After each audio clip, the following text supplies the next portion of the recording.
You're a disappointment and a failure. I no longer consider you my daughter. Those were the last words my father said to me before he walked out of my life 5 years ago. Yesterday, he called me from the hospital, desperately needing $175,000 for his stepdaughter's emergency surgery, a procedure his new family couldn't afford, but I now had the means to provide. Before we jump back in, tell us where you're tuning in from, and if this story touches you, make sure you're subscribed, because tomorrow, I've saved something extra special for you. The manila envelope sat untouched on my kitchen counter for 3 days. The return address belonged to my father's law firm, Blackwell & Associates, a place I'd visited exactly once when I was 16. That day, Dad had proudly introduced me to his colleagues, his hand on my shoulder, voice brimming with that particular tone parents use when showcasing their children's achievements. Alexandra's going to be a surgeon someday, he'd told them, with absolute certainty. Top of her class in science. Now, at 28, I was neither a surgeon nor top of any class.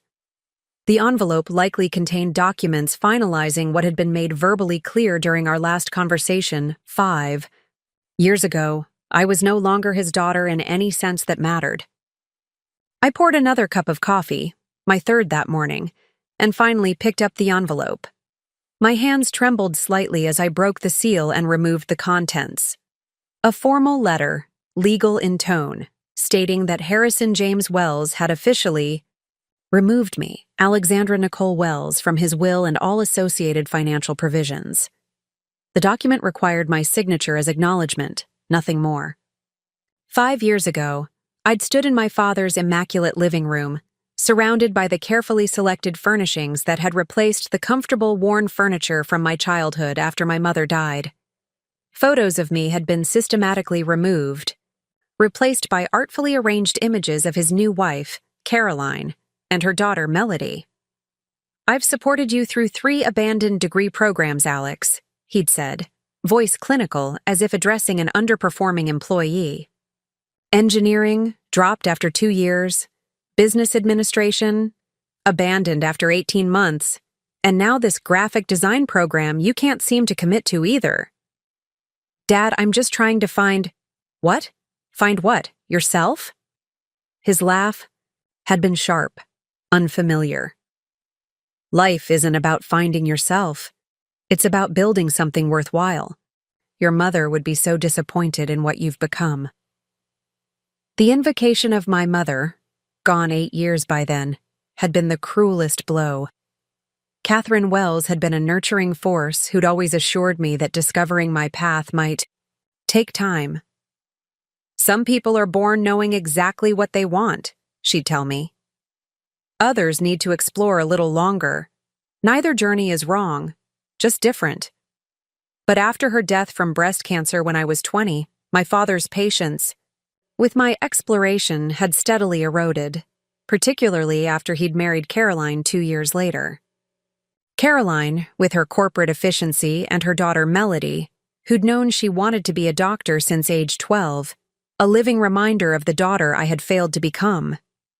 "I'm starting my own business," I'd told him that fateful day, a last desperate attempt to earn his approval. "A creative consultancy. I've been freelancing, building a client base. I just need a small loan to secure office space, and I can..." "Enough." The word had sliced through the air between us. "I'm done investing in your failures. You're 23, years old, living in that dilapidated apartment, jumping from one half-baked scheme to another. You're a disappointment and a failure. I no longer consider you my daughter." I'd stood there, tears streaming down my face as he'd continued in his attorney's voice, explaining that he was removing me from his will, that any further financial support would cease immediately, that I should finally grow up and face reality. When I'd left his house that day, I'd known with absolute certainty it would be the last time I crossed that threshold. Now, 5 years later, the legal document in my hands merely formalized what had already been made abundantly clear. I should have felt nothing. The wound was old, scarred over. Yet seeing it in black and white reopened everything. I signed where indicated, slipped the paper back into its envelope, and set it aside to mail later. My phone rang, the screen lighting up with a client's name, Jasmine from Horizon Startups, probably calling about the branding package I'd delivered yesterday. I composed myself and answered with my professional voice. Alexandra Wells Design. This is Alex. Alex, these designs are exceptional, Jasmine gushed. The team is blown away.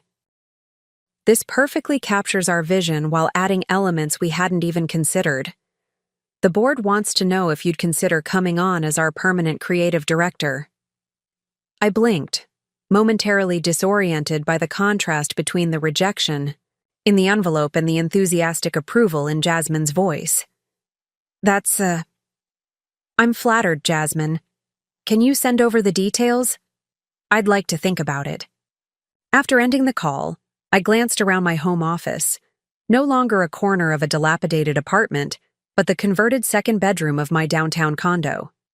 My half-baked scheme had evolved into Alexandra Wells Design, a boutique creative consultancy that had, against all odds and my father's predictions, become not just sustainable but successful. The journey hadn't been easy. After my father's rejection, I'd worked 70-hour weeks, taking any design job I could find while simultaneously building my business plan.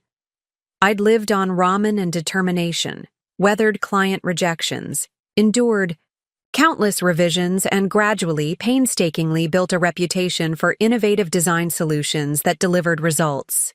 Last year, I'd been featured in Entrepreneur Magazine's 30 Under 30 list.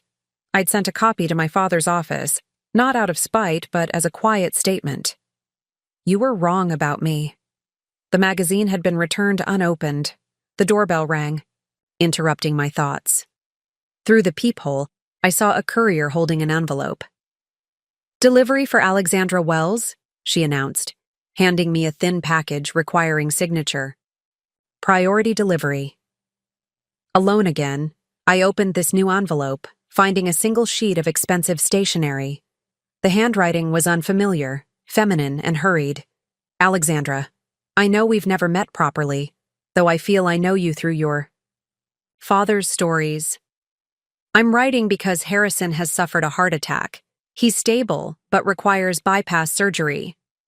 During his hospitalization, my daughter Melody was involved in a serious car accident. She needs emergency neurosurgery our insurance won't fully cover. The procedure costs $175,000. Your father would never ask, but I'm setting aside pride. If you could find it in your heart to help, we would ensure repayment. Harrison doesn't know I'm contacting you. With hope, Caroline Wells, P.S. We're at Mercy General Hospital if you wish to respond in person. I read the letter twice, emotions colliding like storm fronts. My father was ill. The stepdaughter who had replaced me needed expensive surgery. And somehow, the universe had arranged for the daughter deemed worthless to be the only one who could help. The irony wasn't lost on me. 5 years of silence broken not by an apology, but by a financial request. 5 years during which I'd rebuilt myself from the ground up, transforming rejection into determination, creating exactly the kind of success my father might have respected, if he'd bothered to notice. I checked my watch, 3:17 p.m. I had a prospective client meeting at 4 that could potentially bring in my largest contract to date. Mercy General was across town, at least 30 minutes in traffic. I picked up my phone, prepared to call Caroline and explain I couldn't come today, perhaps offer to discuss financial arrangements tomorrow. Then I stopped, a memory surfacing, unbidden. My father at my hospital bedside when I was 12, having broken my arm falling from a tree. Despite an important court case the next morning, he'd stayed all night, helping me manage the pain, telling stories to distract me until dawn painted the hospital room gold. Before his heart hardened, before disappointment replaced love. I set the phone down and grabbed my car keys instead. The client would have to wait. Whether motivated by compassion, curiosity, or the lingering hope for reconciliation I'd never fully extinguished, I needed to see my father face to face. As I drove toward Mercy General, a strange calm settled over me. For 5 years, I'd defined myself in opposition to my father's dismissal, building a life that proved his assessment wrong. Now I was driving toward the man who had shattered my world with a single sentence. I no longer consider you my daughter. Armed. Not with recriminations, but with exactly the success he'd never believed I could achieve. The irony was almost perfect. Almost. Mercy General Hospital loomed before me, a sprawling complex of glass and steel that seemed to absorb the afternoon sunlight rather than reflect it. I sat in my parked car, hands still gripping the steering wheel, gathering courage for what lay ahead. The last time I'd seen my father, his face had been contorted with disappointment. Now he was somewhere in this building, his heart literally broken, unaware that his discarded daughter was about to walk back into his life. I smoothed my charcoal pencil skirt, the one I wore for important client presentations, and checked my appearance in the rearview mirror. I looked polished, professional, successful. Good. Whether this reunion ended in reconciliation or further rejection, I would face it as the woman I had become, not the struggling 20-something he had dismissed. The hospital's main entrance opened into a bustling atrium. At the information desk, a volunteer with silver hair and kind eyes directed me to the cardiac unit on the 4th floor. "Wells, Harrison," she confirmed, checking her computer. "Room 417. The elevator ride felt interminable. I rehearsed potential opening lines in my head, each sounding either too casual or too formal for the weight of the moment. How does one address a father who has legally disowned them?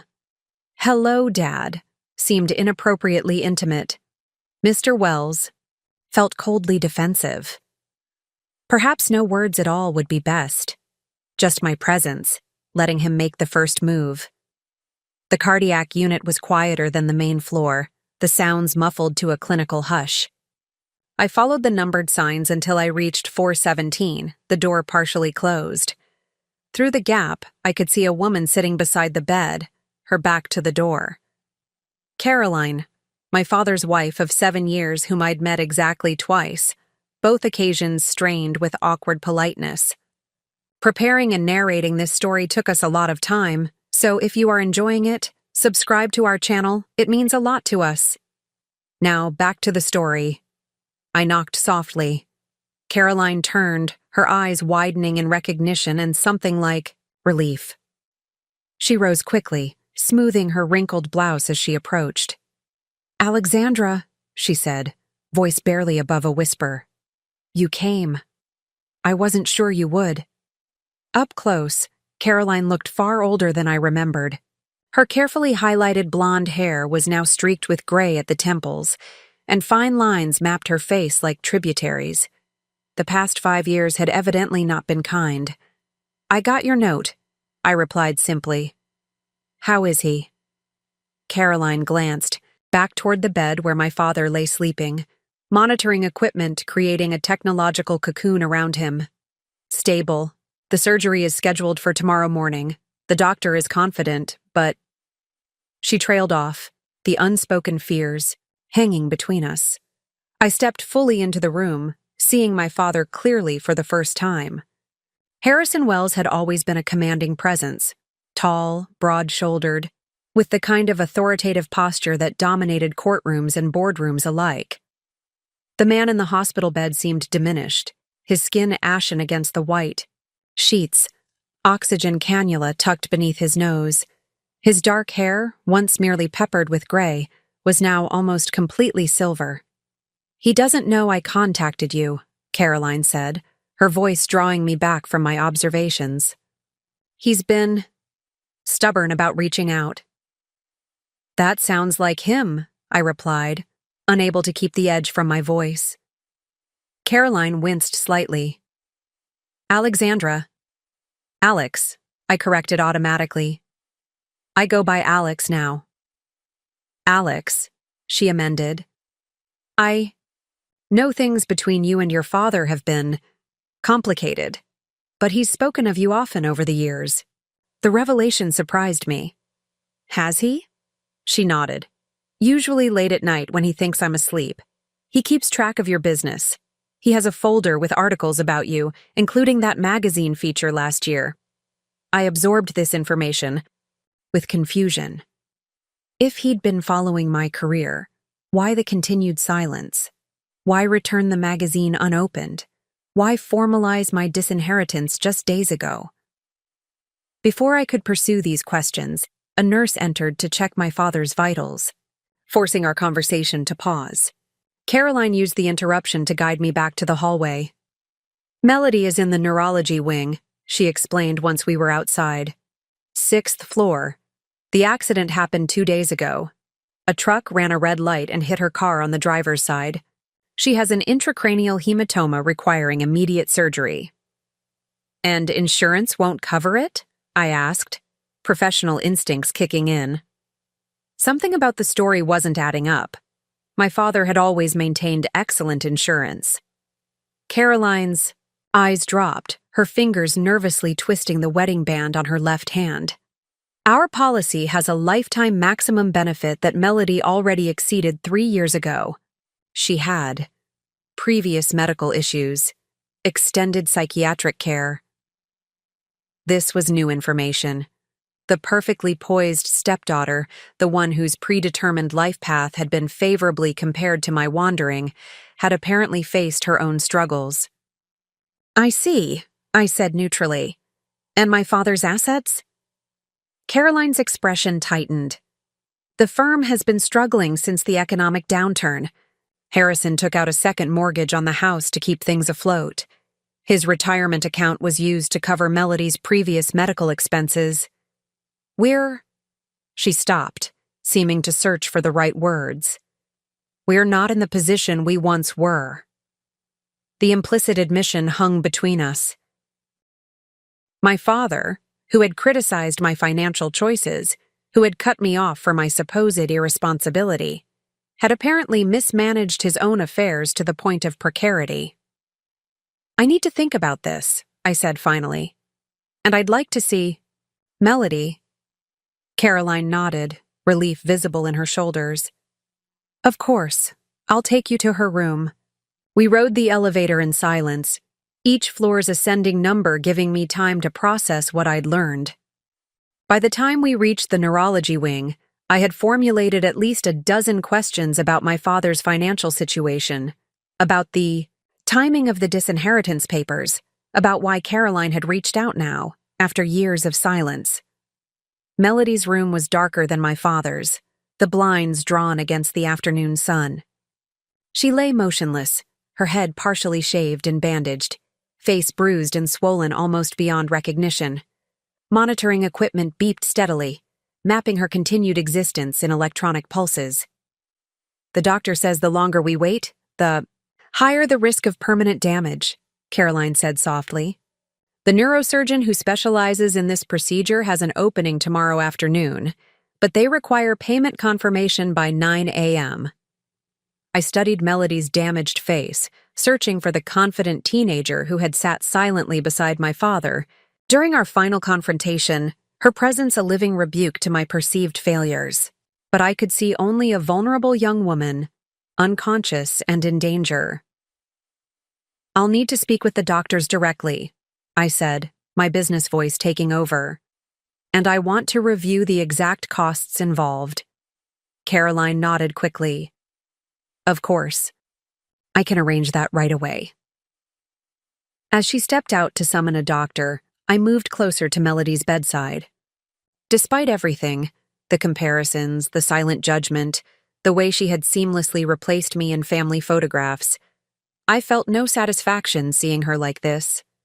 Whatever resentment I'd harbored toward her was irrelevant in the face of her suffering. The neurosurgeon arrived promptly, a tall woman with prematurely gray hair and direct, intelligent eyes. Dr. Patel walked me through Melody's condition, the proposed procedure, and the expected outcomes with clinical precision. The $175,000 price tag covered not just the surgery, but the specialized team required, and the intensive post-operative care. Without insurance, this is our standard rate, she explained, not unkindly. The hospital requires confirmation of payment before scheduling. I understand, I replied, my mind already calculating. The amount represented nearly 2/3 of my business's emergency fund, money I'd painstakingly set aside over 5 years of careful growth. Using it would mean delaying my planned office expansion, possibly turning down the creative director position at Horizon, and remaining in consultant mode for at least another year. I'll need until tomorrow morning to arrange the funds, I told Dr. Patel, making my decision. Will that be sufficient? As long as we have confirmation by 9 a.m., we can proceed as scheduled, she confirmed. After the doctor left, Caroline returned, hope and anxiety warring in her expression. What did she say? The surgery is necessary, I replied simply. I'll handle the payment. The relief that washed over Caroline's face was almost painful to witness. She reached for my hands, gripping them tightly. Thank you, Alex. Your father would never ask, but I'm not doing it for him, I interrupted, gently extracting my hands from hers. I'm doing it because it's the right thing to do. But I have questions that need answers. Caroline's relief faltered. Of course, anything. Not now, I said, gathering my purse. Tomorrow, after I've confirmed the payment and checked on my father. I need to return to my office and make arrangements. As I turned to leave, Caroline called after me. Alex? He does regret it, you know. The things he said to you. He's just too proud to admit it. I paused at the door, neither accepting nor rejecting her statement. Pride had always been my father's defining characteristic, his strength in the courtroom and his fatal flaw as a parent. Tomorrow, I repeated, and left without looking back. The drive to my office was a blur, my mind racing with implications and decisions. By the time I reached the familiar glass building housing Alexandra Wells' design, the sun was setting, painting the windows in shades of amber and gold. My assistant, Ryan, looked up in surprise as I entered. I rescheduled the Horizon meeting for tomorrow at 11, he reported. Jasmine was very understanding. Cancel it entirely, I instructed, striding toward my office. And get me Martin from First National on the phone. I need to arrange a significant wire transfer for tomorrow morning. Ryan's eyebrows rose, but he asked no questions, immediately reaching for the phone. That professionalism was why I'd hired him, why my business had grown to support 3 full-time employees and a network of contractors. Inside my office, I stared at the view of the city skyline, lights beginning to twinkle in the gathering dusk. 5 years ago, I'd sat in a shabby apartment, crying over my father's rejection, wondering how I would survive without his support. Now I stood in an office I had built, preparing to pay a medical bill that would save my stepsister's life. A sum larger than anything my father had ever given me. The journey from that desperate young woman to the business owner I'd become had been arduous, marked by countless late nights, rejected proposals, and moments of crippling self-doubt. But each setback had forced me to become more resilient, more creative, more determined to prove, if only to myself, that I was not the failure my father had declared me to be. Tomorrow I would face him again, this time from a position of strength. Not to gloat or seek revenge, but to understand why the man who had once been my hero had given up on me so completely. And perhaps, though I hardly dared admit it even to myself, to see if there was anything left between us worth salvaging. Ryan knocked softly, interrupting my thoughts. Martin's on line 1. And Alex? Whatever's happening. You've got this. I smiled gratefully at his vote of confidence and picked up the phone, ready to take the first step toward a confrontation 5 years in the making. The morning sun streamed through my bedroom windows, finding me already awake, sitting at the small writing desk where I'd spent half the night. Sleep had been elusive, my mind churning with questions and calculations.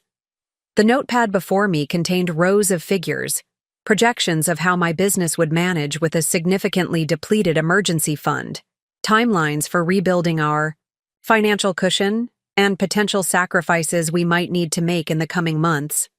By 6 a.m., I had made my decision. By 7 a.m., I was showered and dressed in a tailored navy suit that projected the confidence I needed to feel.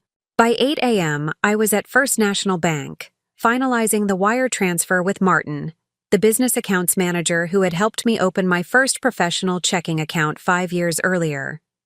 "This is a substantial withdrawal, Alex," Martin noted, peering at me over his reading glasses. "You're sure about this?" "Yes," I replied without hesitation. "The funds need to reach Mercy General by 9 a.m. Martin nodded, processing the transaction with efficient keystrokes. "You've built something impressive here," he remarked as he worked.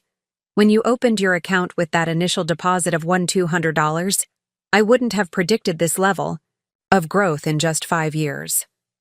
A small smile touched my lips. Neither would my father. The transaction complete, I drove directly to the hospital, arriving at 8:45 a.m. The administrative office was ready for me, paperwork prepared.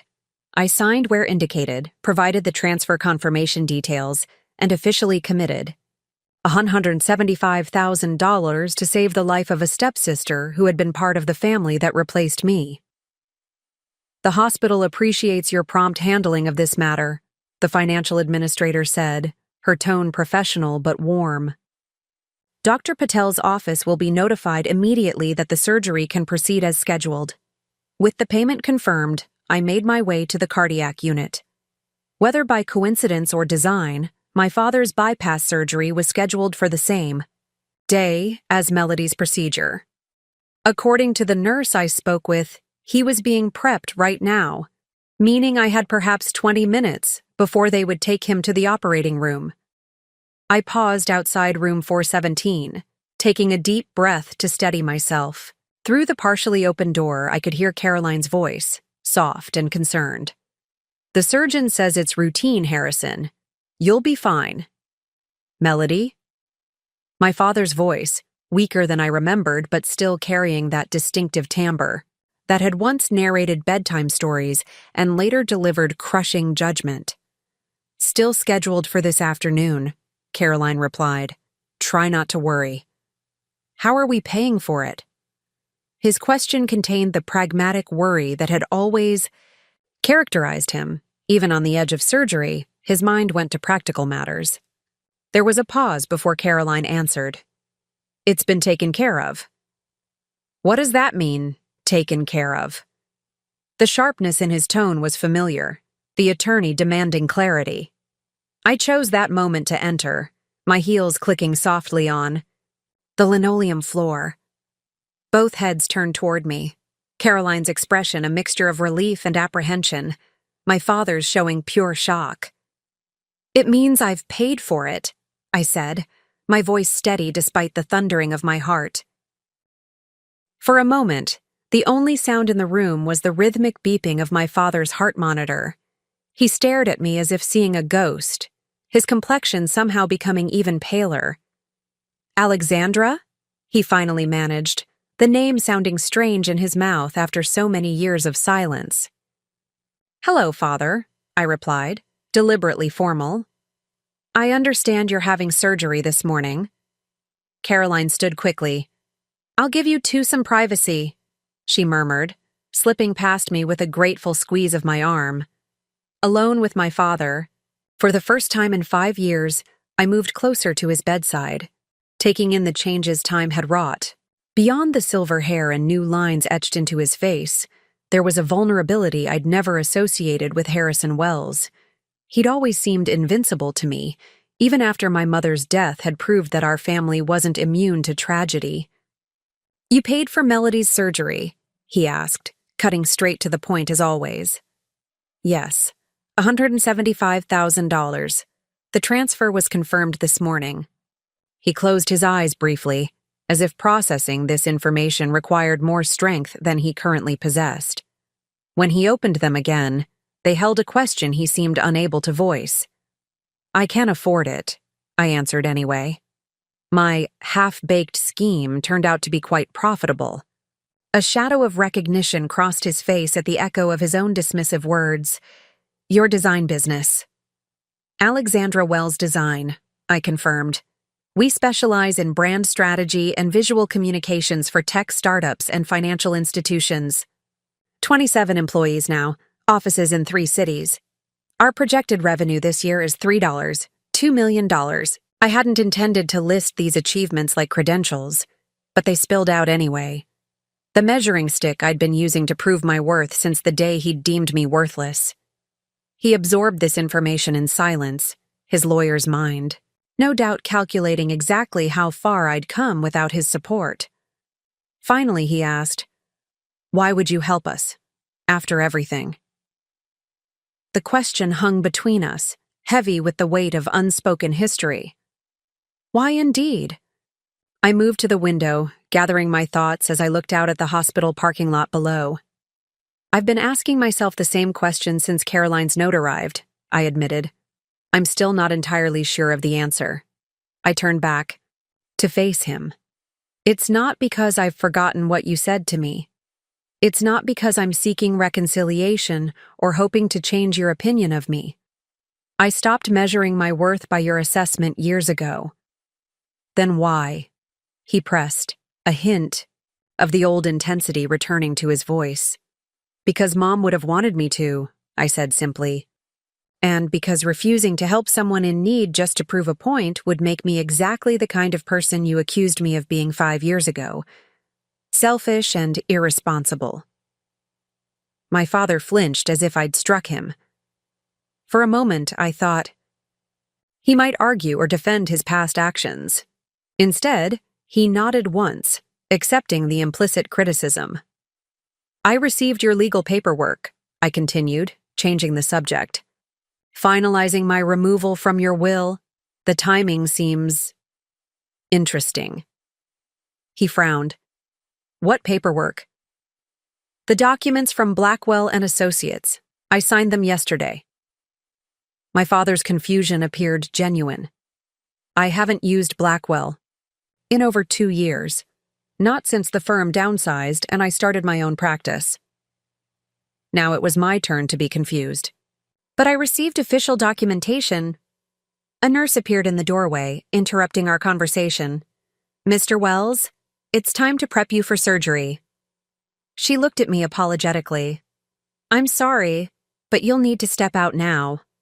Wait, my father said, reaching for my hand with surprising urgency. His fingers felt cold against my skin. Alexandra. Alex.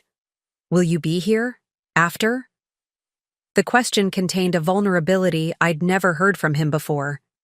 For a moment, I saw past the stern attorney who had judged me so harshly to the man beneath. Aging, ill, and perhaps, in his way, afraid. I'll check on you this evening, I promised, neither committing to a lengthy vigil nor refusing outright. I have meetings this afternoon. He nodded, seemingly satisfied with this compromise. As the nurse prepared to wheel him away, he tightened his grip on my hand momentarily. The firm isn't what it was, he said, his voice low and urgent. Be careful with Caroline. Things aren't as they seem. Before I could ask what he meant, the nurse was guiding his bed toward the door, and the moment for questions had passed. I remained in the empty room after they left, trying to make sense of our brief exchange. The warning about Caroline seemed at odds with her apparent relief at my arrival and gratitude for my financial assistance. And what had he meant about the paperwork? If he hadn't sent the disinheritance documents, who had? My phone chimed with a calendar alert, a reminder of the conference call I'd scheduled with my team to explain the financial adjustments we'd need to make. I couldn't linger in the hospital pondering mysteries when my business required attention. As I gathered my things to leave, Caroline returned, looking simultaneously exhausted and animated. They've taken him for surgery? She asked, glancing at the empty bed. Yes, just now, I confirmed. He seemed concerned about you. Caroline smiled faintly. Harrison always worries too much. She moved closer, lowering her voice. I can't thank you enough for what you've done, Alex. When Melody recovers, we'll work out a repayment plan. Harrison doesn't know how generous you've been, but I've told him we secured a medical loan. Why lie to him? I asked, genuinely curious. She sighed, sinking into a chair. Your father has his pride. Learning that his discarded daughter rescued his new family would be difficult for him to accept, especially given his recent financial struggles. About those struggles, I began, choosing my words carefully. He mentioned something about the firm downsizing. What exactly happened? Caroline's expression clouded. The pandemic hit legal services hard. Then Harrison's former partner made some questionable investments with the firm's reserves. It's been a difficult few years. She hesitated, then added, That's why the disinheritance papers were finally filed. There was nothing left to leave you anyway, so Harrison thought it best to make it official. This contradicted my father's apparent confusion about the documents, but before I could press further, my phone rang. Ryan, likely calling about our scheduled conference call. I need to take this, I said, moving toward the door. Business matters. Caroline nodded, understanding. Of course. Will you be back later? For Harrison? After my meetings, I confirmed. And I'd like to check on Melody as well. Her surgery is scheduled for 2 p.m., Caroline informed me. I'll be with, her until then if you need anything. As I left the hospital, my mind was buzzing with contradictions and questions. My father's warning about Caroline contrasted sharply with her seemingly transparent gratitude. His confusion about the legal paperwork didn't align with her explanation. Something wasn't adding up, and my business instincts, the same ones that had helped me identify promising clients and avoid problematic partnerships, were signaling caution. Sitting in my car, I made a decision. Before returning to the hospital that evening, I needed to verify some facts. If I was going to navigate whatever complex situation existed between my father and his new family, I needed more information than either of them had provided. I started the engine, pulling out my phone to make a call to an old college friend who now worked at the county records office. The $175,000 was already spent. I couldn't undo that decision. But I could ensure that whatever came next would be based on truth rather than manipulation. As I drove toward my office, the morning sun glinted off the buildings downtown, illuminating the skyline that had become the backdrop to my hard-won success. 5 years ago, I'd allowed my father's judgment to devastate me. Today, I was making choices based on my own values while maintaining the clear-eyed assessment that had built my business. If reconciliation with my father was possible, it would need to be founded on honesty. And if Caroline's intentions weren't as straightforward as they appeared, I would need to be prepared for that reality as well. Either way, I was no longer the broken young woman desperately seeking approval.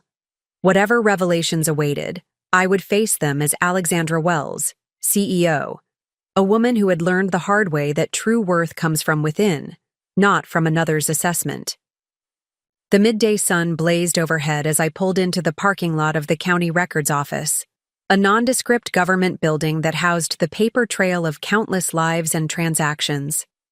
My college roommate, Diane Reeves, waited by the entrance, her county employee badge visible against her practical navy blazer.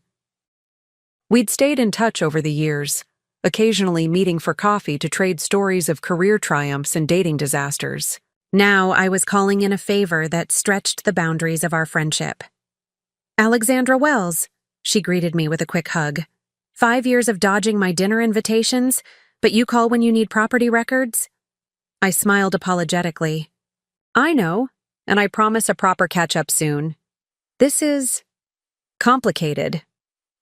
Family drama usually is, Diane replied, swiping her badge at the employee entrance. You didn't give me much to go on over the phone. As we walked through the fluorescent-lit corridors, I outlined what I needed. Property records for my father's house, information about any second mortgage, and details about his law practice's current status. That's a lot of sensitive information, Diane noted, leading me to a small research room equipped with a computer terminal. Some of it isn't public record. I know, I acknowledged. I wouldn't ask if it weren't important. Diane studied my face for a moment, then nodded. Give me 20 minutes. I'll see what I can access. While waiting, I called Ryan for an update on our morning conference call with the team. The news was cautiously positive. Our designers and account managers had responded to the financial adjustment with professional understanding.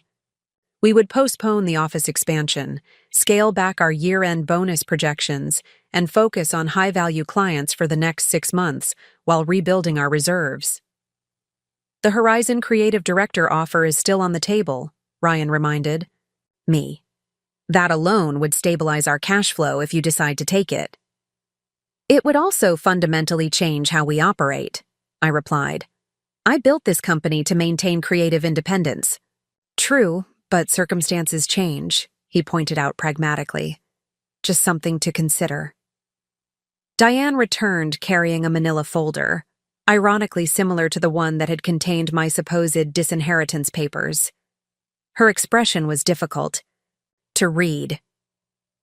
I found some interesting things, she said, closing the door for privacy. Your father's house does have a second mortgage, taken out 3 years ago. But here's where it gets curious. The funds weren't used to support his law practice. How do you know? I asked. She opened the folder, revealing printouts of various documents. Because his practice was dissolved 4 years ago. He surrendered his license to practice law following a disciplinary hearing. The information hit me like a physical blow. That's impossible. He's been practicing for 30 years. It was his life. Not for the past 4 years, Diane said gently, showing me the official record. According to this, Harrison James Wells voluntarily surrendered his license following allegations of mishandling client funds. I stared at the document, my mind refusing to process what I was seeing. My father, whose integrity had been the cornerstone of his identity, who had lectured me endlessly about responsibility and ethical behavior, had apparently violated the fundamental principles of his profession. There's more, Diane continued. The second mortgage wasn't applied to any business. The funds, nearly $400,000, were withdrawn in cash over a period of 6 months. Cash? I echoed, struggling to make sense of this information. That's unusual, Diane supplied, especially given that the property is now facing foreclosure proceedings.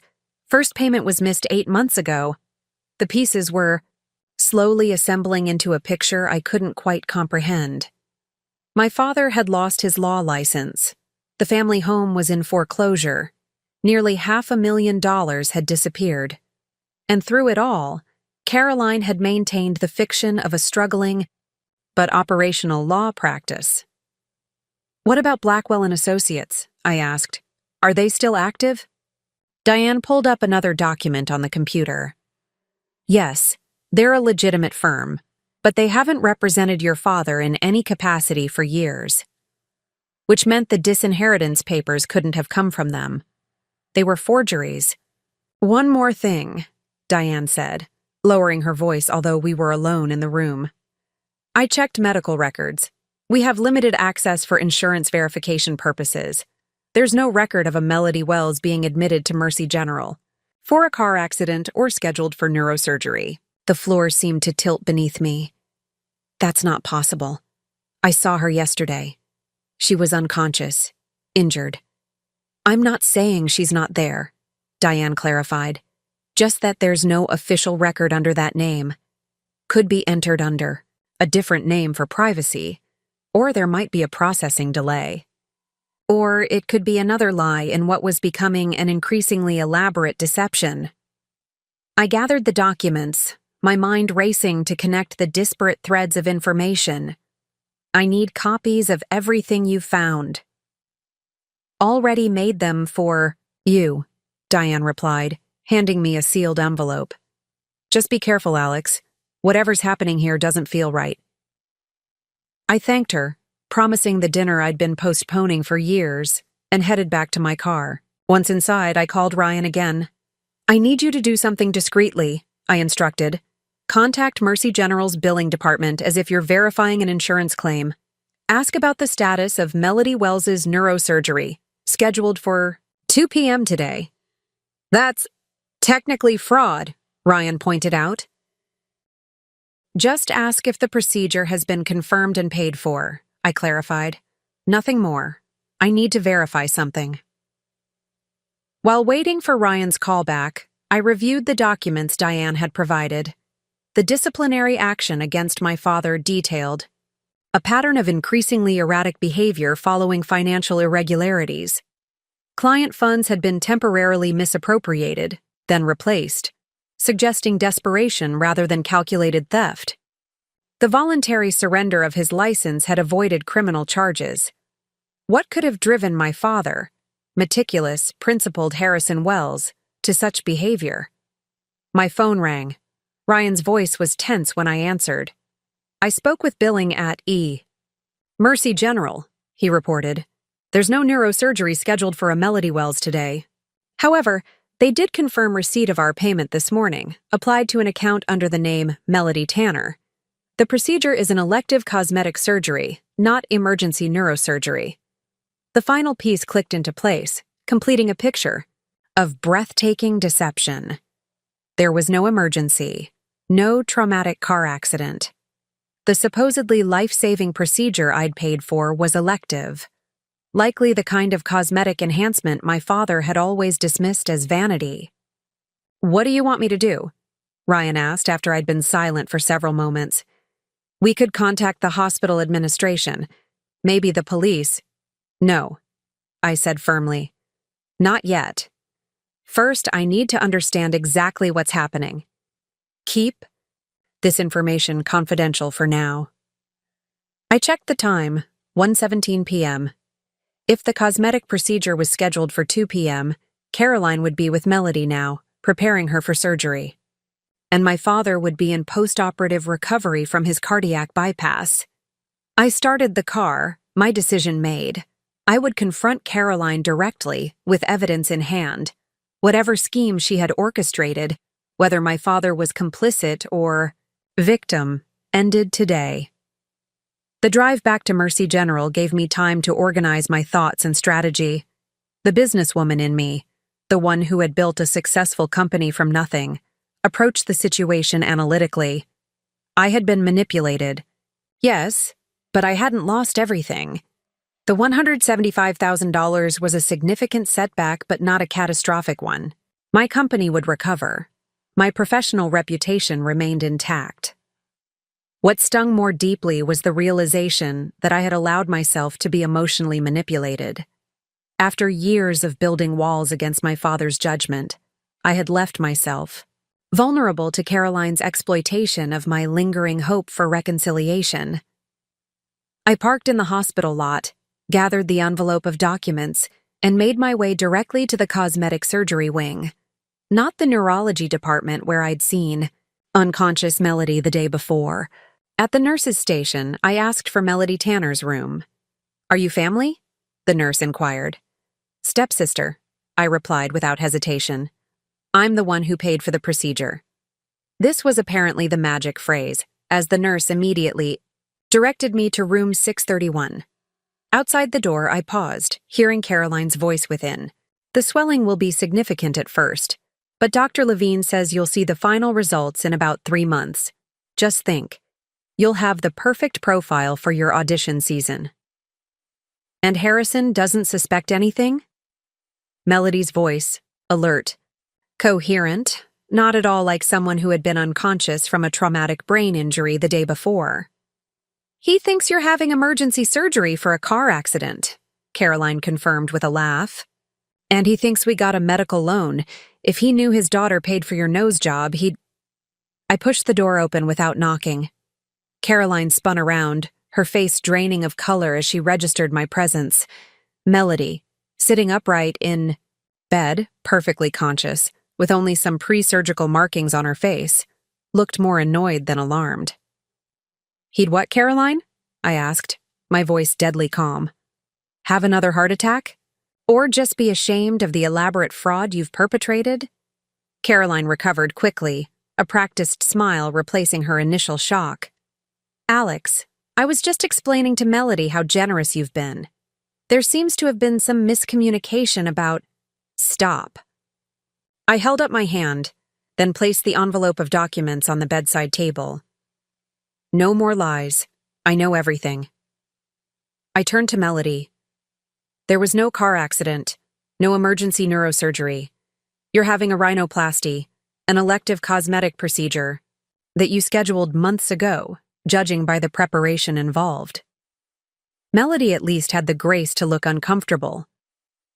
It's not just cosmetic, she muttered. I have a deviated septum that affects my vocal performance. A condition your insurance would likely cover, I noted coldly, without requiring $175,000 in cash. Caroline stepped forward, her demeanor shifting from friendly to calculating. Alex, let me explain. Yes, we misrepresented the nature of Melody's procedure, but your father really did have a heart attack. We really are in financial difficulty. The money will help us keep our home. The home that's been in foreclosure for 8 months? I interrupted. The one with a $400,000 second mortgage that was withdrawn in cash? Or perhaps you mean the law practice that hasn't existed since. My father surrendered his license 4 years ago. Caroline's facade crumbled entirely. She sank into a chair, her expression hardening into something ugly and unfamiliar. You've been investigating us, she accused. I've been uncovering the truth, I corrected, something you clearly never expected me to do. I turned back to Melody, who was watching our exchange with wide eyes. Did you know your medical records are under your original surname? That's an interesting choice for someone who's been a Wells for 7 years. Melody glanced at her mother, uncertainty replacing her earlier entitlement. Your mother created a convincing fiction, I continued, the struggling but respectable attorney maintaining his practice despite economic hardship. The dutiful wife supporting him through difficult times, the talented daughter needing emergency medical care. I faced Caroline directly. But it's all a lie, isn't it? No law practice, no car accident. And the disinheritance papers? Forgeries designed to make me believe my father had finally and formally rejected me, making your subsequent appeal to my better nature more likely to succeed. You don't understand, Caroline began. Oh, I understand perfectly, I replied. What I don't know is whether my father is your accomplice or your victim. Did he agree to this scheme, or have you been manipulating him as skillfully as you attempted? To manipulate me? The answer came from behind me, in a voice weakened by surgery but unmistakable in its authority. She's been lying to us both, Alexandra. I turned to find my father in a wheelchair at the door, a nurse standing uncertainly behind him. His hospital gown and pale complexion couldn't diminish the intensity of his expression. A combination of anger, shame, and something that might have been pride as he looked at me. Mr. Wells, the nurse protested, you shouldn't be out of bed. Your surgery just finished. And yet here I am, my father replied grimly. Leave us, please. This is a family matter. As the nurse reluctantly departed, closing the door behind her, Caroline rose to her feet, a new calculation visible in her eyes. Harrison, you need to rest. You're confused from the anesthesia. Enough. My father's voice cracked like a gavel, silencing her instantly. I heard everything, and Alexandra deserves the truth. He looked at me, his eyes clear despite his physical weakness. I never sent those disinheritance papers. I never stopped considering you my daughter. And while I lost my practice through my own failings, the rest of Caroline's story appears to be as much a fabrication to me as it was to you. For the first time in 5 years, I found myself believing my father completely. Whatever reconciliation might be possible between us remained to be seen, but in this moment, we were unexpectedly aligned against a common deception. Caroline looked from one of us to the other, her plans visibly unraveling. But rather than surrender, she straightened her shoulders, a calculating smile replacing her momentary defeat. "Well," she said coolly, "this is an interesting development. But the surgery is still paid for. Harrison is still recovering from a very real heart condition, and the money has already been transferred. So perhaps we should all take some time to consider our next steps carefully." The implied threat was clear. Make an issue of this, and there could be consequences for everyone. But Caroline had underestimated what 5 years of building a business from nothing had taught me. I had faced down difficult clients, navigated cash flow crises, and overcome countless professional obstacles. Her manipulations were amateur by comparison. "You're right about one thing," I replied calmly. "We should all consider our next steps carefully, starting with how financial fraud and false medical claims might interest both the hospital administration and the authorities." I turned to my father, seeing him, really seeing him, for the first time in years, not as the infallible judge of my worth, nor as the cruel rejecter of my dreams, but as a flawed man who had made his own serious mistakes. "We have a lot to discuss," I told him. "But first, you need to return to recovery, and I need to speak with the hospital billing department about a payment made under false pretenses." As I helped the nurse return my father to his room, leaving Caroline and Melody to contemplate the unraveling of their scheme, I felt an unexpected lightness. The $175,000 might be lost, but something far more valuable had been found. The beginning of a truth that, however painful, offered the possibility of genuine healing. And in that moment, I understood that my true inheritance had never been financial. It was the resilience I had built, the business I had created, and the wisdom to recognize that even the deepest wounds could become sources of strength when faced with honesty and courage. The hospital cafeteria buzzed with afternoon activity as I sat alone at a corner table, a cooling cup of coffee between my hands. 2 hours had passed since my confrontation with Caroline. In that time, I'd spoken with hospital administration about the fraudulent surgery claims, met with their legal department to explain the situation, and initiated the process to recover at least part of my payment. The hospital had been surprisingly understanding once I'd explained the circumstances, though their legal counsel warned that full reimbursement might require court proceedings. I rubbed my temples, fatigue settling into my bones. The emotional whiplash of the past 2 days, from reluctant daughter to financial savior to fraud victim, had left me drained. My phone buzzed with a text from Ryan. "Team meeting went well. Taking care of everything. Focus on family matters." I smiled faintly at his perceptiveness. In just 2 years, Ryan had become more than an assistant. He'd become the reliable right hand that allowed my business to function even when my attention was divided. "Ms. Wells?" A nurse approached my table. "Your father is asking for you. He's been moved to a private room for recovery." I nodded, gathering my things. "How is he doing?" "Remarkably well for someone who had bypass surgery this morning and then decided to take a wheelchair excursion," she replied with professional disapproval. "The doctor says his heart function is improving already, but he needs rest and minimal stress." I almost laughed at the irony. Minimal stress seemed impossible given the circumstances, but I followed her to the elevators anyway.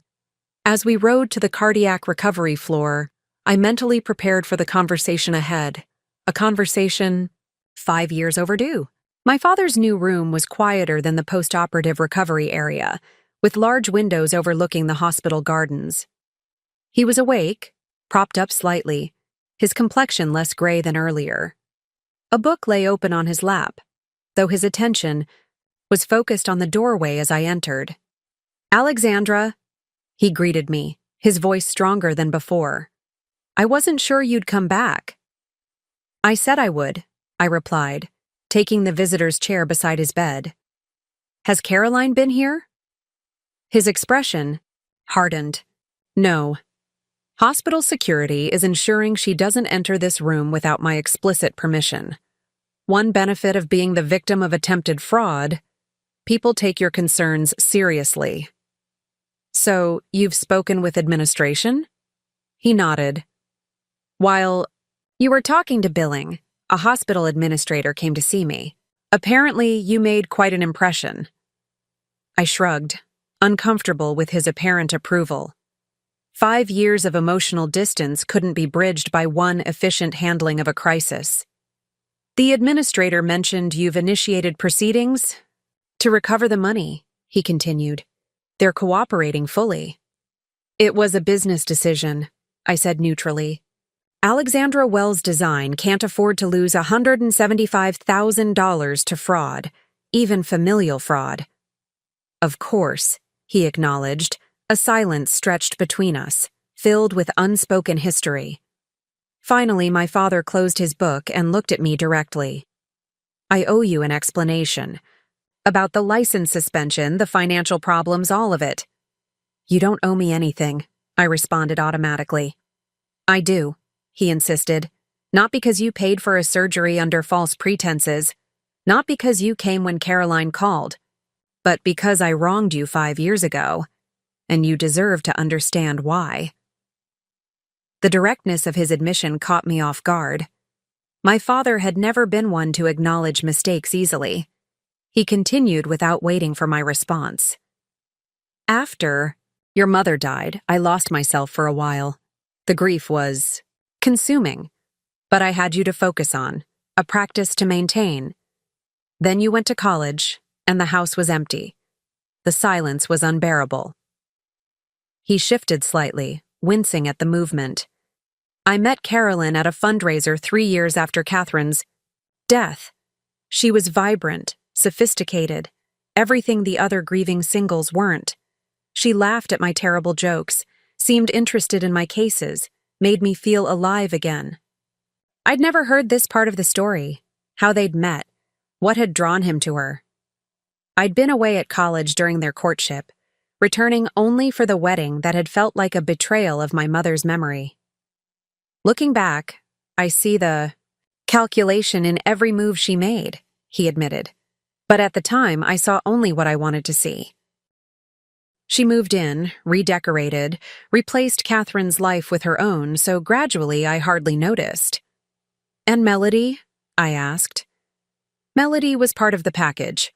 Already 19, studying music performance at the conservatory.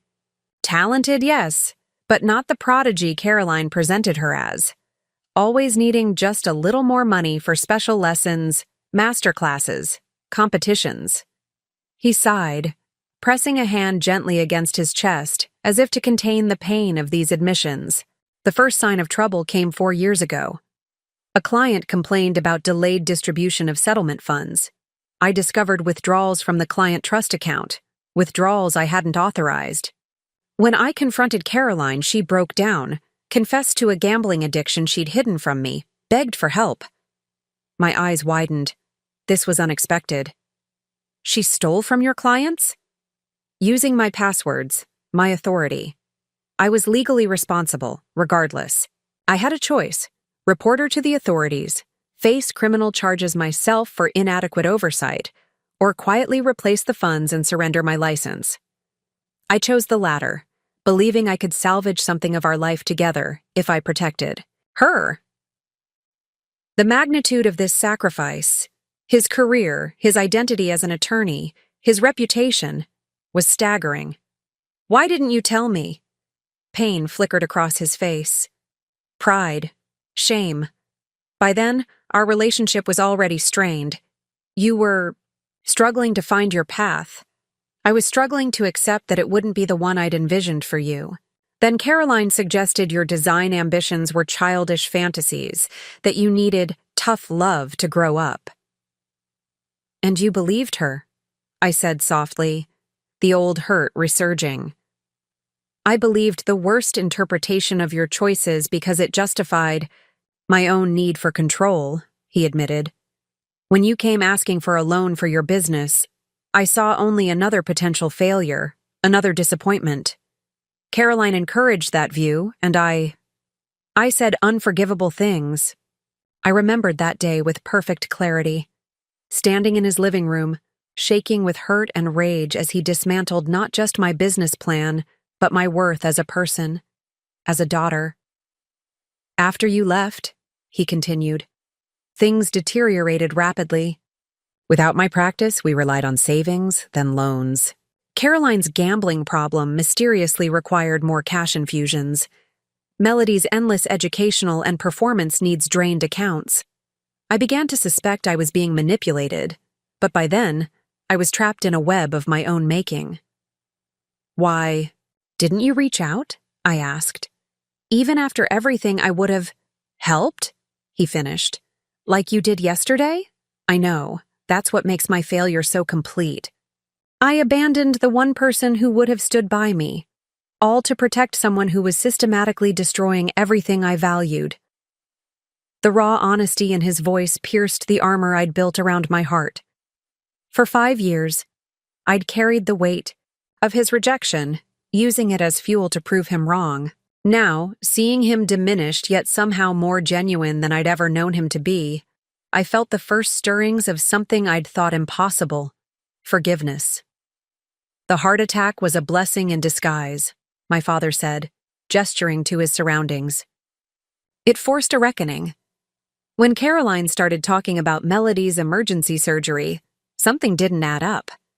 Melody had been perfectly fine the day before.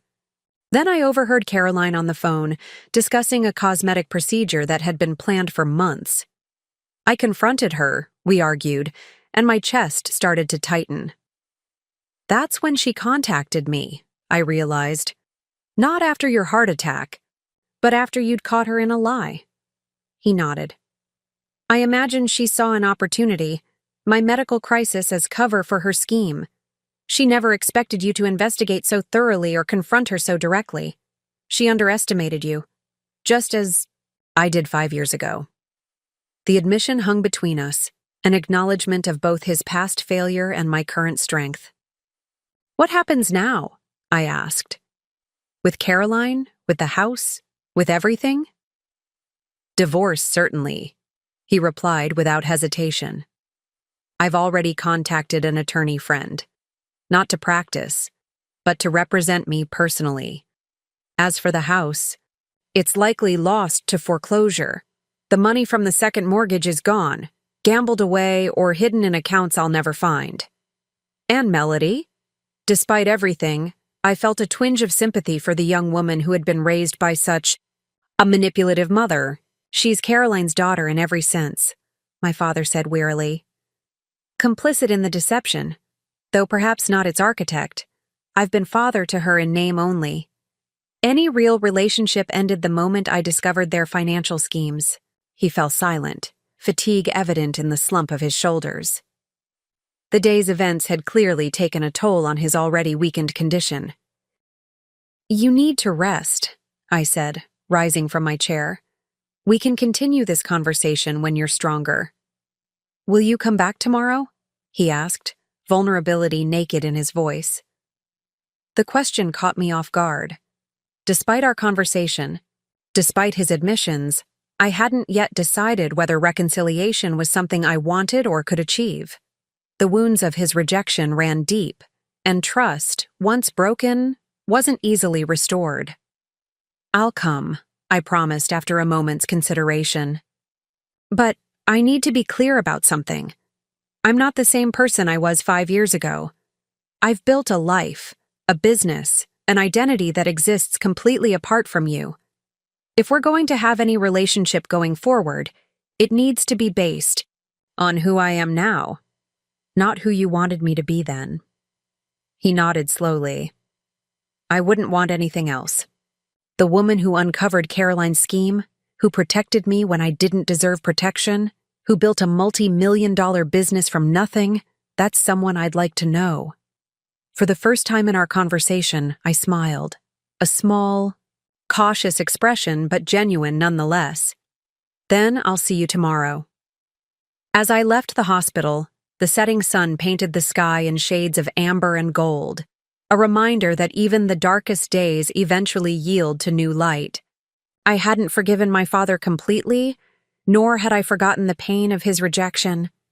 But I had begun to understand him as a flawed human being rather than the infallible judge I'd once perceived him to be. More importantly, I had confirmed what I'd suspected since building my business.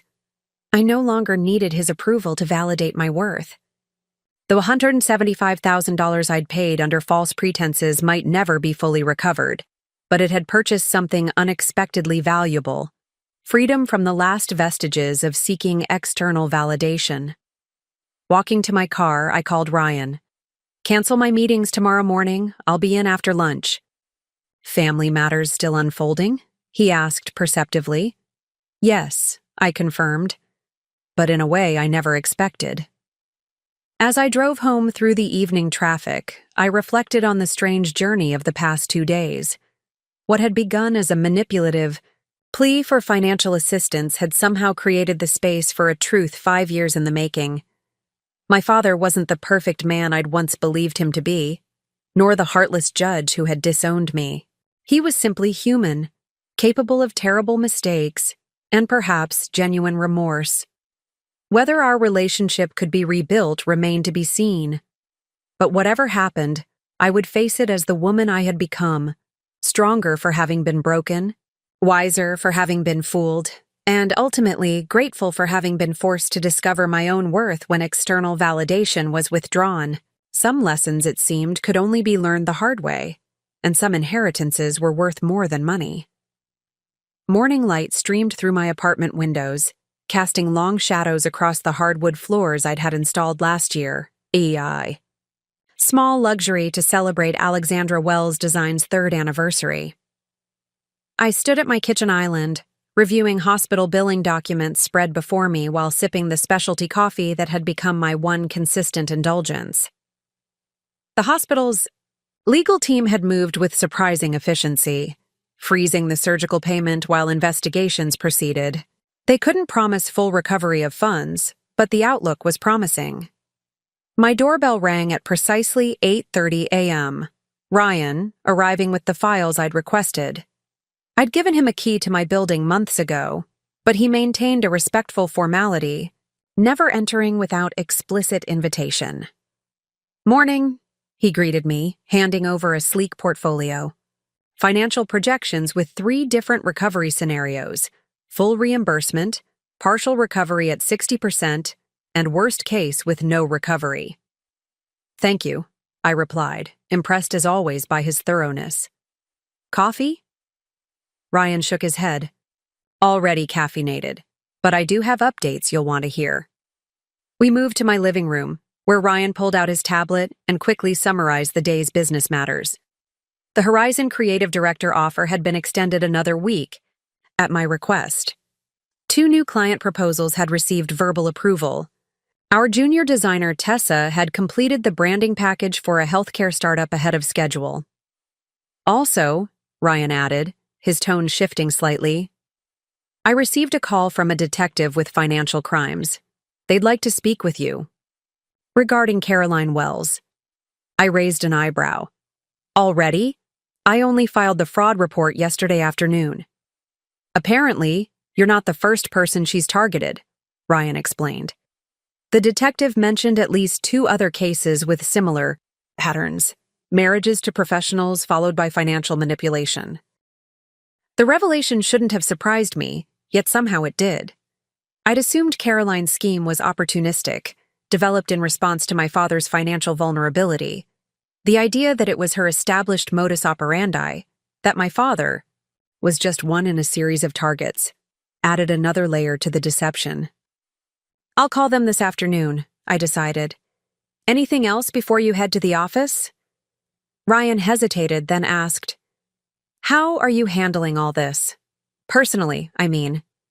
The question caught me off guard. Ryan and I maintained a friendly but professional relationship. Personal matters rarely entered our conversations. I searched for the right words. "Processing. It's a lot to absorb." Ryan nodded. "For what it's worth, The Alex Wells I've worked with for 2 years is the most resilient person I know. You built something extraordinary from nothing. Whatever happens with your father, that achievement stands. His words, simple but sincere, touched me unexpectedly. Thank you, Ryan. That means a lot. After he left, I reviewed the financial scenarios he'd prepared. Even in the worst case, with no recovery of the $175,000, Alexandra Wells' design would survive. Growth would slow, the office expansion would be delayed indefinitely, and bonuses would be minimal. But the core business would remain viable. We had weathered tighter financial situations in our early days. At 11 a.m., I left for the hospital, driving through mid-morning traffic with a strange mixture of apprehension and determination. Yesterday's conversation with my father had cracked, open a door I'd thought permanently sealed. Today would determine whether anything worth salvaging lay on the other side. When I arrived at his room, I found my father sitting up in a chair rather than the bed, dressed in his own pajamas rather than a hospital gown. Color had returned to his face, and though he still moved gingerly, his improvement was remarkable. The doctor says I'm exceeding expectations, he explained, noting my surprised expression. Apparently, righteous indignation is good for cardiac recovery. The flash of dry humor, so characteristic of the father I'd known before our estrangement, caught me off guard. I found myself smiling involuntarily as I took the visitor's chair. I brought something for you, I said, handing him a small package. The nurse said you could have non-hospital food if it wasn't too rich. He unwrapped the parcel to reveal dark chocolate from the artisan shop near my office, his favorite treat when I was growing up. His expression softened with recognition. You remembered, he said quietly. Some things stick with you, I replied neutrally, unwilling to be drawn too quickly into nostalgia. How are you feeling today? Physically? Better than expected. Emotionally? He sighed. I'm alternating between rage at Caroline's betrayal and disgust at my own gullibility. The hospital psychiatrist says both reactions are normal. You're seeing a psychiatrist? This was unexpected. My father had always dismissed therapy as paying strangers to tell you what you already know. Required after cardiac events. Apparently, he explained. But surprisingly helpful. We've had some illuminating conversations about patterns in my life, including how I treated you. He broke off a small piece of chocolate, considering it before continuing. Have you heard anything about your payment recovery? I updated him on the hospital's proceedings and the detective's interest in Caroline's case.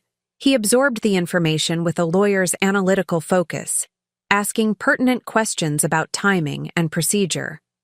You've handled this remarkably. Well, he observed, with more composure than many seasoned attorneys I've known. Running a business teaches crisis management quickly, I replied. You adapt or you fail.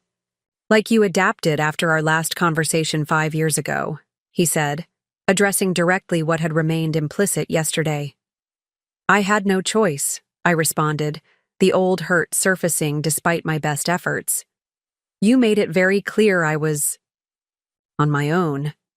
My father nodded slowly, accepting the deserved rebuke. I've had a lot of time to think about that day.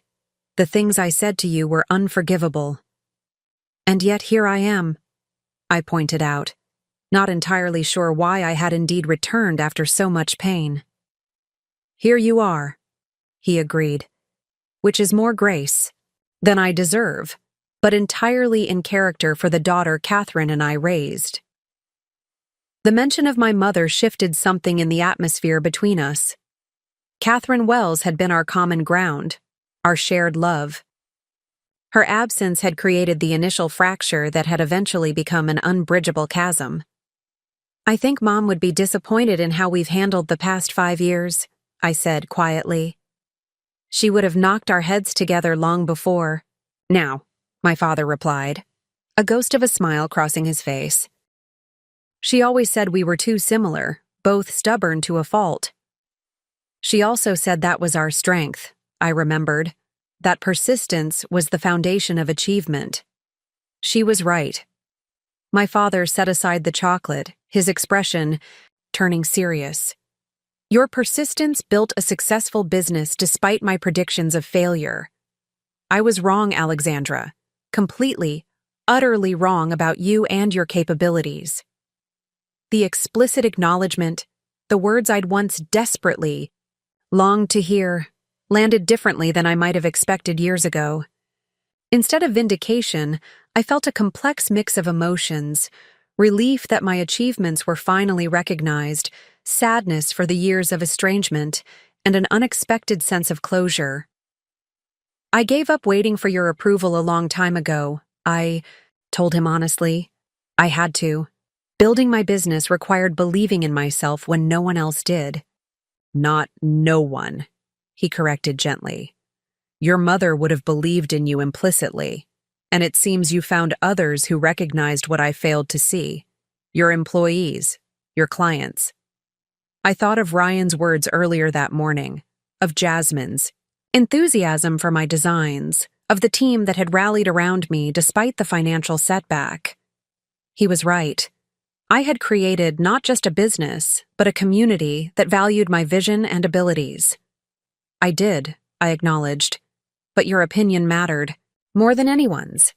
That's why your rejection hurt so deeply. My father winced at the word rejection, but didn't deny its accuracy. If I could undo that day, those words, I would. But since I can't, I can only ask if there's any possibility of moving forward. From here, not picking up where we left off. Too much has changed for that, but perhaps building something new. The question hung between us, weighty with implication. 5 years ago, I would have grasped desperately at any sign of reconciliation. Now, I had the emotional security to consider it carefully, to weigh what a relationship with my father might look like without the desperate need for validation that had characterized our past interactions. I don't know, I answered honestly. There's a lot of hurt to process, a lot of trust to rebuild.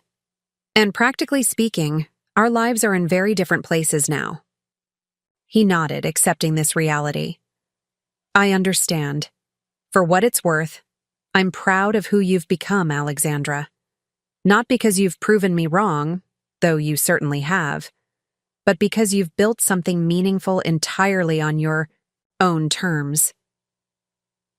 The words settled into the space between us, neither demanding response nor seeking absolution, simply stating a truth too long unacknowledged. Our conversation was interrupted by a knock at the door.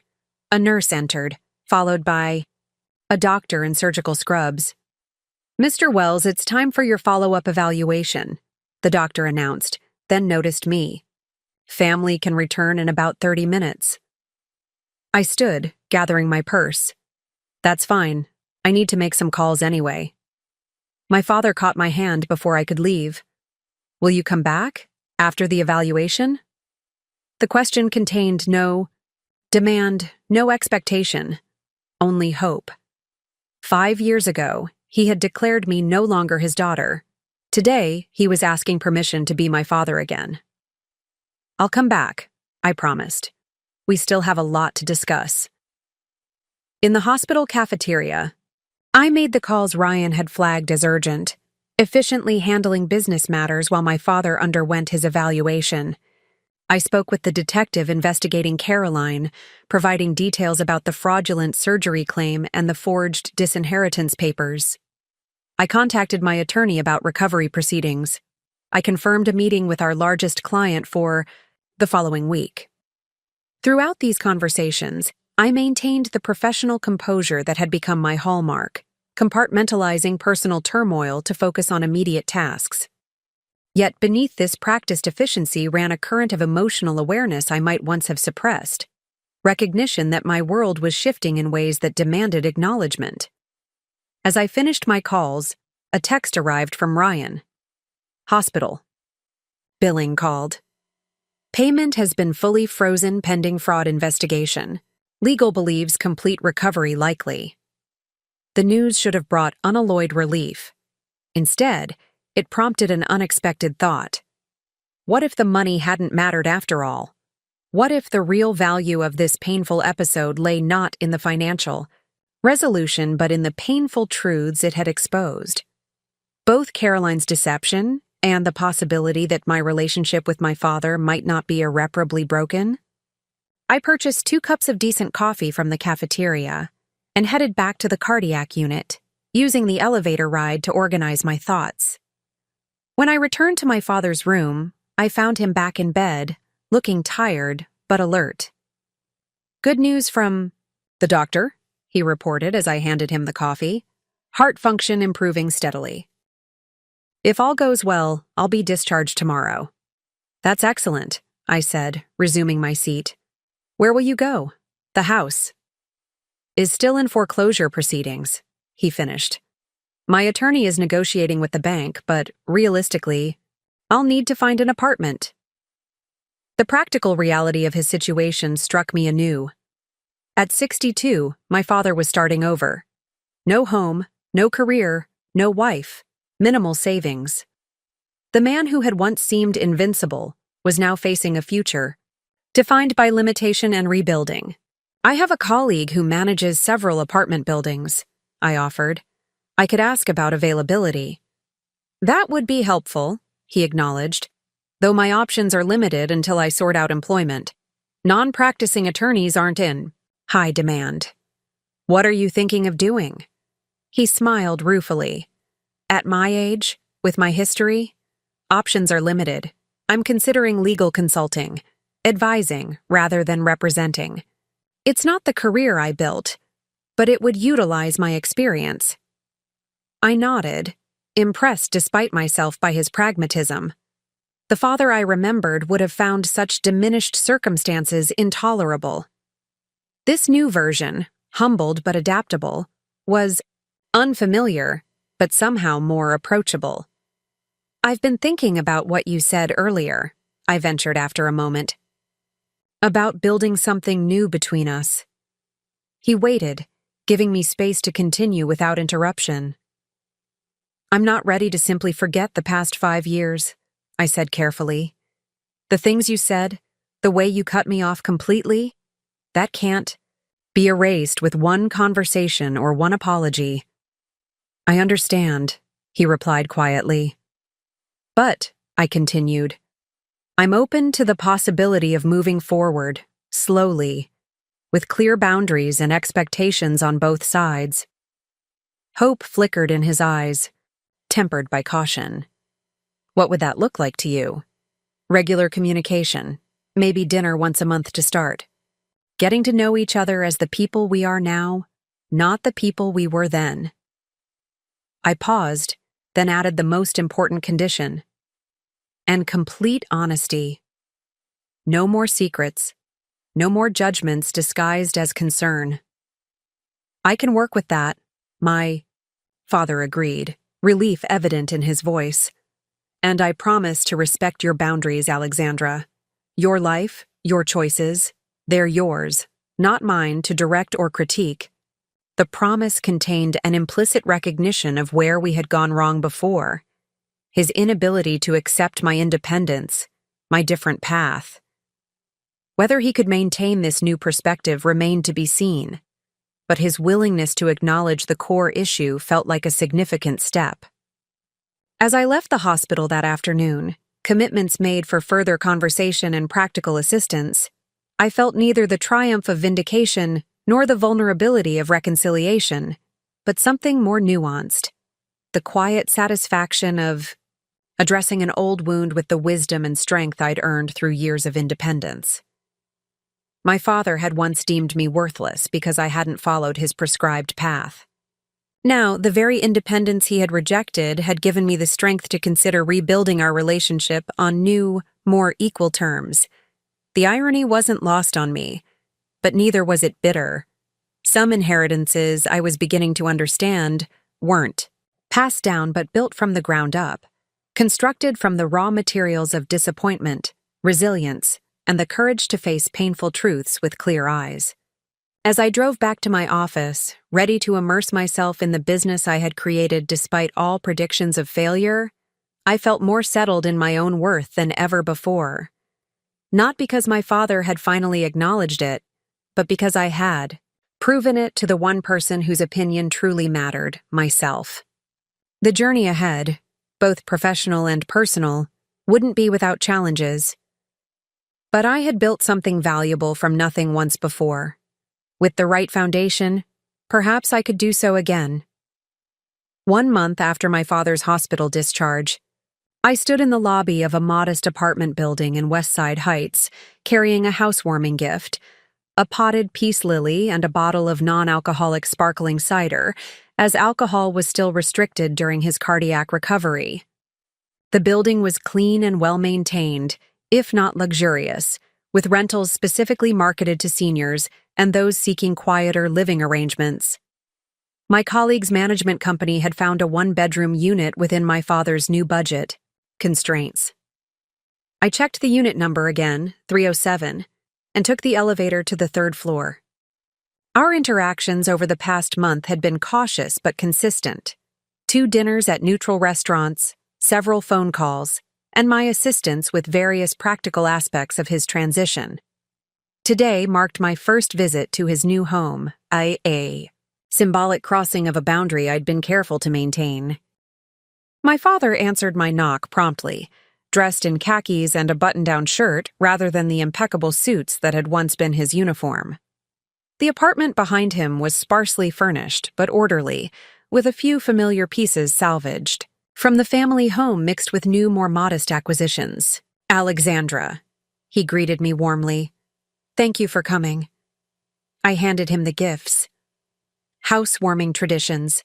The plant is supposed to bring peace and the cider prosperity, or so the florist claimed.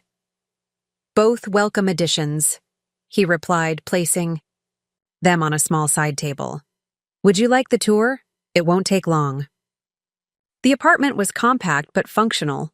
A combined living and dining area, a serviceable kitchen, a bedroom just large enough for a queen-sized bed, and a bathroom renovated to accommodate senior safety features. What struck me most was the wall of bookshelves in the living room, filled with familiar volumes from my childhood home. "You kept the books," I observed, running my fingers along the spines of literary classics my mother had collected. "Of course," my father replied. "When the bank took the house, I was allowed to remove personal items. These were non-negotiable." He hesitated, then added, "I saved your mother's things too, and anything of yours that remained. They're in storage until I determine a more permanent situation." The consideration surprised me. During our estrangement, I'd assumed he'd disposed of all remnants of our previous life, just as he'd seemingly disposed of his connection to me. "Thank you," I said simply, genuinely touched by this evidence that he had preserved our shared past despite everything. We settled in the living area with cups of tea. Another change, as my father had once exclusively drunk coffee, dismissing tea as flavored water. The cardiac restrictions had forced numerous small adjustments to his daily habits. "How is the consulting progressing?"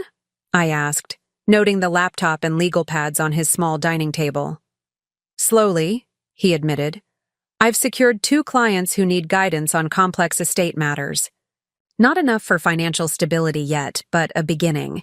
Your marketing suggestions have been helpful." I'd offered basic advice on building his consulting website and creating a professional profile, simple strategies that had served me well in my early business days. My father, once dismissive of internet marketing gimmicks, had implemented every suggestion with careful attention. "And the legal proceedings with Caroline?" I ventured, approaching the subject that still remained. Somewhat raw for both of us, his expression tightened briefly. "Moving forward. The divorce filing was unopposed.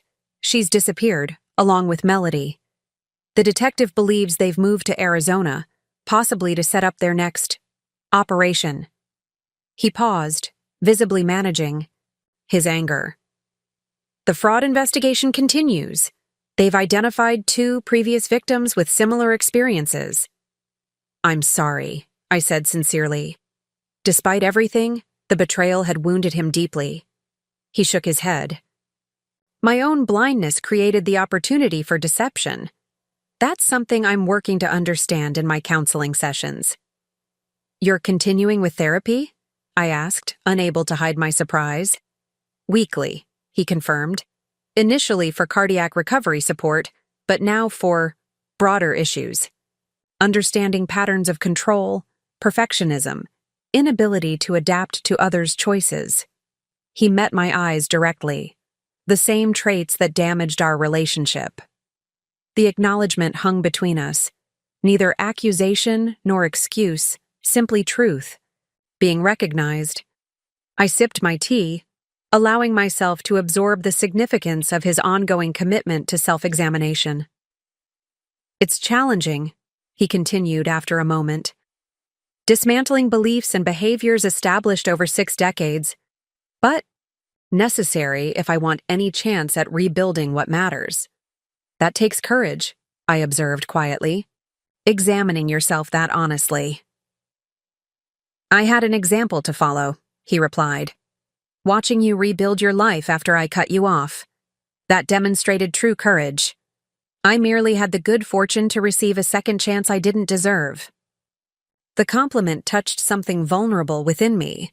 For so long I'd needed his approval, then convinced myself I no longer cared about his opinion.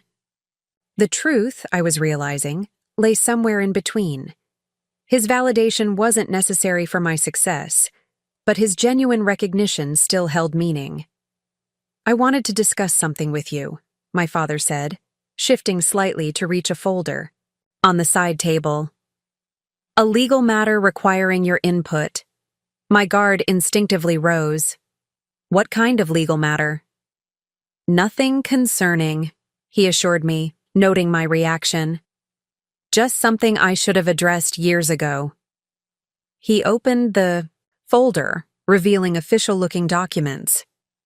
These are amendments to my will and financial arrangements. Obviously, there's significantly less to distribute than before, but what remains should be properly allocated. I started to protest, uncomfortable with the subject, but he held up a hand. Please, let me finish. This isn't about money. There's precious little of that left. It's about recognition. He passed me a document bearing the letterhead of a reputable law firm. I've legally re-established you as my heir and executor. More importantly, I've included this formal acknowledgement that the previous disinheritance documents were fraudulent and never represented my intentions. I scanned the document, noting the carefully worded legal language that officially negated the papers Caroline had forged. The practical impact was minimal, given my father's current financial situation, but the symbolic meaning was significant. You didn't need to do this, I said, returning the document. I know the truth now. I did need to, he countered firmly. Not for you, but for myself. To formally correct a wrong, even one I didn't directly commit, to create an official record that contradicts the lie. His insistence on this formality, this legal recognition of my place in his life, reflected the attorney's mindset that defined him even without his license to practice. For him, truth required documentation. Legitimacy demanded proper process. There's something else, he continued, retrieving a small jewelry box from his pocket. This isn't in the will because I wanted to give it to you personally. He handed me the box, which contained my mother's wedding ring, a simple gold band with a modest diamond that had always seemed to catch the light perfectly on her hand. Catherine would want you to have this, he said, voice softening. Not necessarily for marriage, unless that's a path you choose, but as a connection to her. I've held on to it too long. I cradled the ring in my palm, unexpected tears threatening. Throughout our estrangement, I'd assumed this treasured item had been displaced by Caroline's more ostentatious jewelry, perhaps even sold during financial difficulties. Its preservation represented a thread of continuity I hadn't dared hope for. Thank you, I whispered, slipping the ring onto my right hand where it settled as if it belonged. This means more than any inheritance could. My father nodded, understanding passing between us. For a moment, we sat in comfortable silence, a new experience in our rebuilding relationship, which had thus far been filled with careful conversation and deliberate communication. "I have news as well," I said finally, tucking the ring box into my purse. "About the recovery of the hospital payment." "Good news, I hope?" "Yes," I confirmed. "The full amount has been recovered and returned to Alexandra Wells Design's accounts.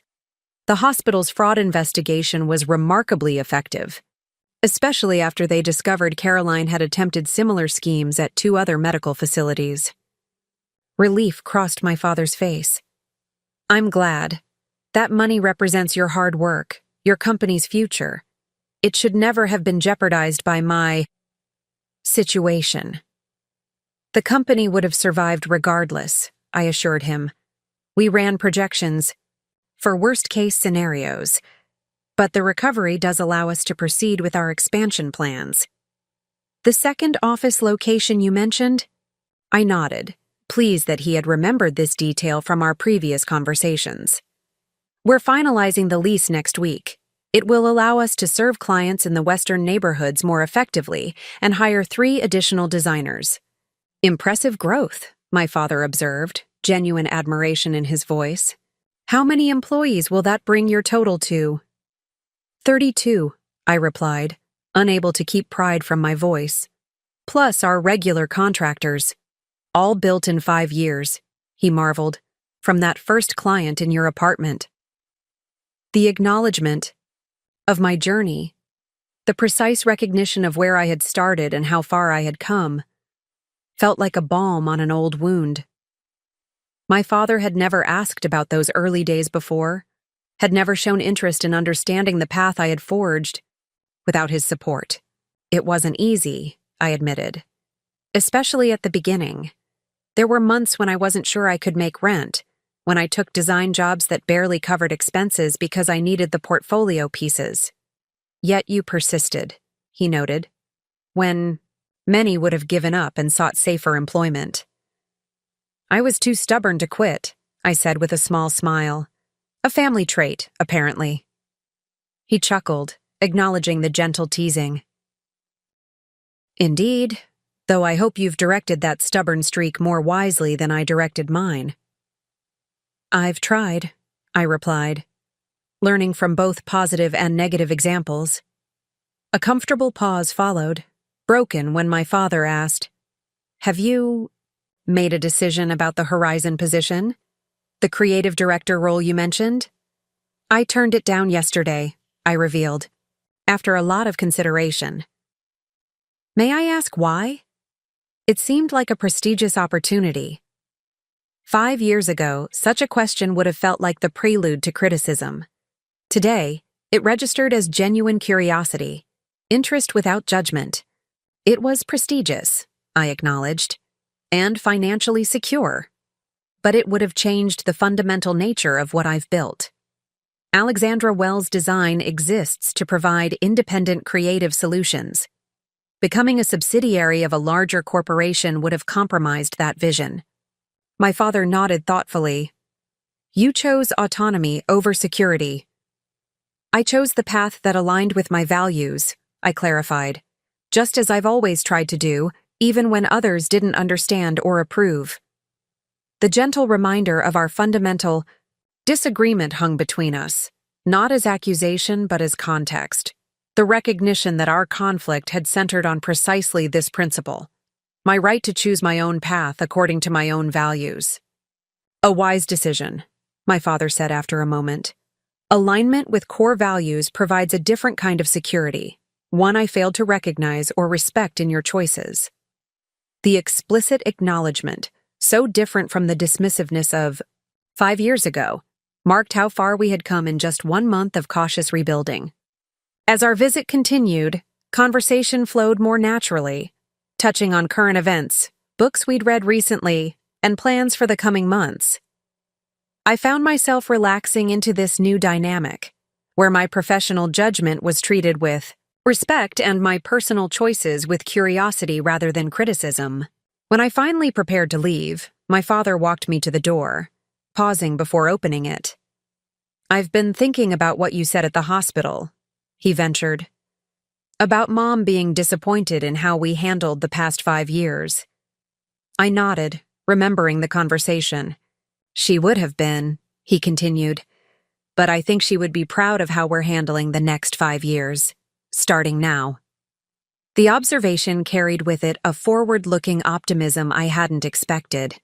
Not just reconciliation with the past, but anticipation of a different future. "I think she would," I agreed, touching the ring now circling my finger, one step at a time. As I left the apartment building, the late afternoon sun warm on my face, I felt a sense of equilibrium that had been absent for years. The anger that had fueled my initial determination to succeed had gradually transformed into something more sustainable, pride in my achievements for their own sake rather than as vindication against my father's judgment. Our relationship would never return to what it had been in my childhood, when I had viewed him with unquestioning admiration and sought his approval above all else.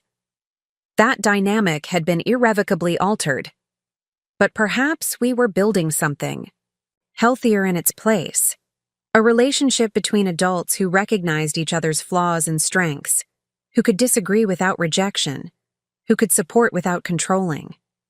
The journey had been painful, the cost significant for us both. Yet standing now at this crossroads, my business thriving, my father beginning again with humility and self-awareness, I couldn't help but feel that we had each found our way to exactly where we needed to be. Not through his approval or my defiance, but through the shared recognition that worthiness came not from external validation, but from living authentically according to one's deepest values. That, perhaps, was the most valuable inheritance of all. 6 months passed quickly, marked by milestones both professional and personal. Alexandra Wells Design officially opened its second location, a sleek, modern space in Westbridge District that perfectly captured our design aesthetic, while providing room for our expanding team. The recovery of the fraudulent hospital payment had allowed us to proceed with our growth plans on schedule, and the new office symbolized not just business success, but personal resilience. My relationship with my father continued its careful evolution. Our monthly dinners had become bi-weekly, supplemented by occasional lunches near my downtown office. Each interaction reinforced our new dynamic, one built on mutual respect rather than expectation or obligation. He asked thoughtful questions about my business decisions without offering unsolicited advice. I inquired about his consulting work without feeling responsible for his success. On a crisp autumn morning, I arrived at my original office to find Ryan waiting with an unusual expression, part excitement, part hesitation. "What is it?" I asked, accepting the coffee he handed me as we walked toward my office. "2 things," he replied. "First, the Meridian technology proposal was accepted. Full budget, timeline approved, and they want to start immediately." "That's excellent news," I said, genuinely pleased. Meridian was a major client we'd been courting for months, their project substantial enough to occupy a full design team for the next quarter. "Second," Ryan continued, following me into my office, "there's someone waiting in the conference room. He arrived about 20 minutes ago, asked to see you when you got in, says it's important." "Who is it?" "Edward Blackwell, from Blackwell and Associates." I paused, the name immediately registering.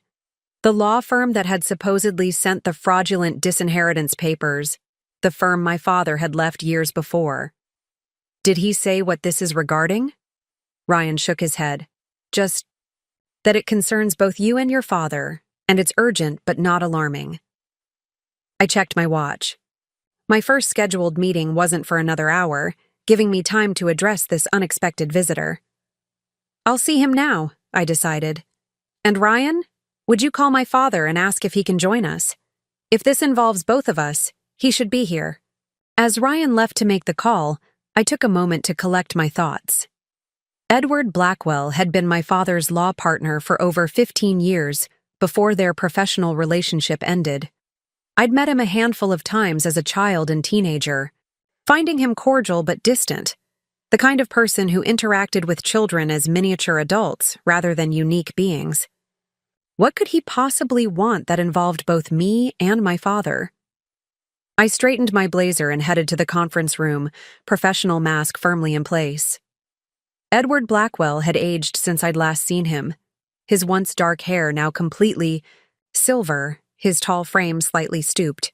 He rose as I entered, extending his hand. "Ms. Wells," he greeted me formally. "Thank you for seeing me without an appointment. I apologize for the interruption to your morning." "Mr. Blackwell," I replied, shaking his hand firmly. "I've asked my father to join us, as I understand this matter concerns him as well." Something like relief flickered across Blackwell's face. "Yes, that's most appropriate. Is he, well?" "Recovering," I answered simply. "He should be here shortly." We engaged in careful small talk while waiting, observations about the office design, polite questions about my business, equally polite inquiries about his continued legal practice. Throughout this conversation, I sensed Blackwell's assessment, as if he were calibrating his approach based on my responses. 20 minutes later, my father arrived. He looked considerably healthier than he had in the hospital 6 months ago. His color good, his movements more energetic. The cardiac rehabilitation and lifestyle changes had clearly benefited him physically, while the therapy sessions had contributed to a subtle but significant shift in his demeanor. Less rigid, more present. His expression showed surprise when he saw his former partner. "Edward, this is unexpected." "Harrison." Blackwell nodded, an undercurrent of tension evident in their exchange. "Thank you for coming. This concerns you both, and I thought it best to address it directly." At my gesture, we all took seats around the conference table. I noticed my father positioning himself adjacent to me rather than opposite, a small but meaningful indication of our realigned relationship. "I'll come straight to the point," Blackwell began, opening a sleek leather portfolio. "I've recently discovered something disturbing involving Caroline, your former firm, and the fraudulent documents Alex received." My father stiffened slightly beside me. "Go on." 6 months ago, when the fraud allegations against Caroline became public, I initiated an internal review of all materials involving your accounts, Harrison. Standard procedure when a former partner faces potential legal issues that might implicate the firm. "Prudent," my father acknowledged. "During this review, we discovered that approximately 8 months ago, someone accessed our document templates and letterhead through our system. Digital forensics traced the access to Caroline's personal device. She forged documents using your firm's materials," I said, connecting the obvious dots. "Yes, but that's not the most concerning part," Blackwell continued. "The access occurred through legitimate credentials, specifically credentials belonging to William Tanner, one of our junior associates." My father frowned. "William Tanner? I don't recall—" "You wouldn't," Blackwell interrupted. "He joined the firm after your departure. However, he's also Caroline's nephew, her sister's son." The revelation landed heavily. This wasn't just opportunistic fraud, it was coordinated deception involving family connections. "We've since terminated Tanner's employment and reported his involvement to the Bar Association," Blackwell continued. "But in investigating this breach, we discovered something else, something that directly impacts both of you." He removed several documents from his portfolio, sliding them across the table. "These are copies of transaction records from the firm's client trust account, dating back 5 years. They show a series of unauthorized withdrawals and subsequent deposits, money temporarily removed, then replaced." My father's face paled. "The client funds I was accused of mishandling." "Yes," Blackwell confirmed. "At the time, the evidence pointed to your involvement, Harrison. You accepted responsibility, surrendered your license, and we parted ways. However, our forensic accounting has uncovered that these transactions occurred when you were demonstrably elsewhere. In court, at client meetings, even on that trip to Vancouver for your niece's wedding. What are you saying, Edward? My father asked, his voice unnaturally controlled. I'm saying you weren't responsible for those transactions, Harrison. Caroline was. She used your credentials, your authority, while establishing an alibi for you. The pattern aligns perfectly with her documented activities over that period. I watched my father absorb this information, emotions crossing his face in rapid succession. Shock, confusion, anger, and finally, a profound grief. You were set up, I said quietly, reaching to touch his arm. From the beginning. It appears so, Blackwell confirmed. The financial manipulation began much earlier than anyone realized. Caroline was playing a long game, first undermining your professional standing, then isolating you from support systems, including Alex, and finally extracting maximum financial benefit before moving on. Why are you bringing this to us now? I asked, instinctively protective as I watched my father struggle with these revelations. Blackwell straightened, his expression solemn. 2 reasons. First, professional integrity.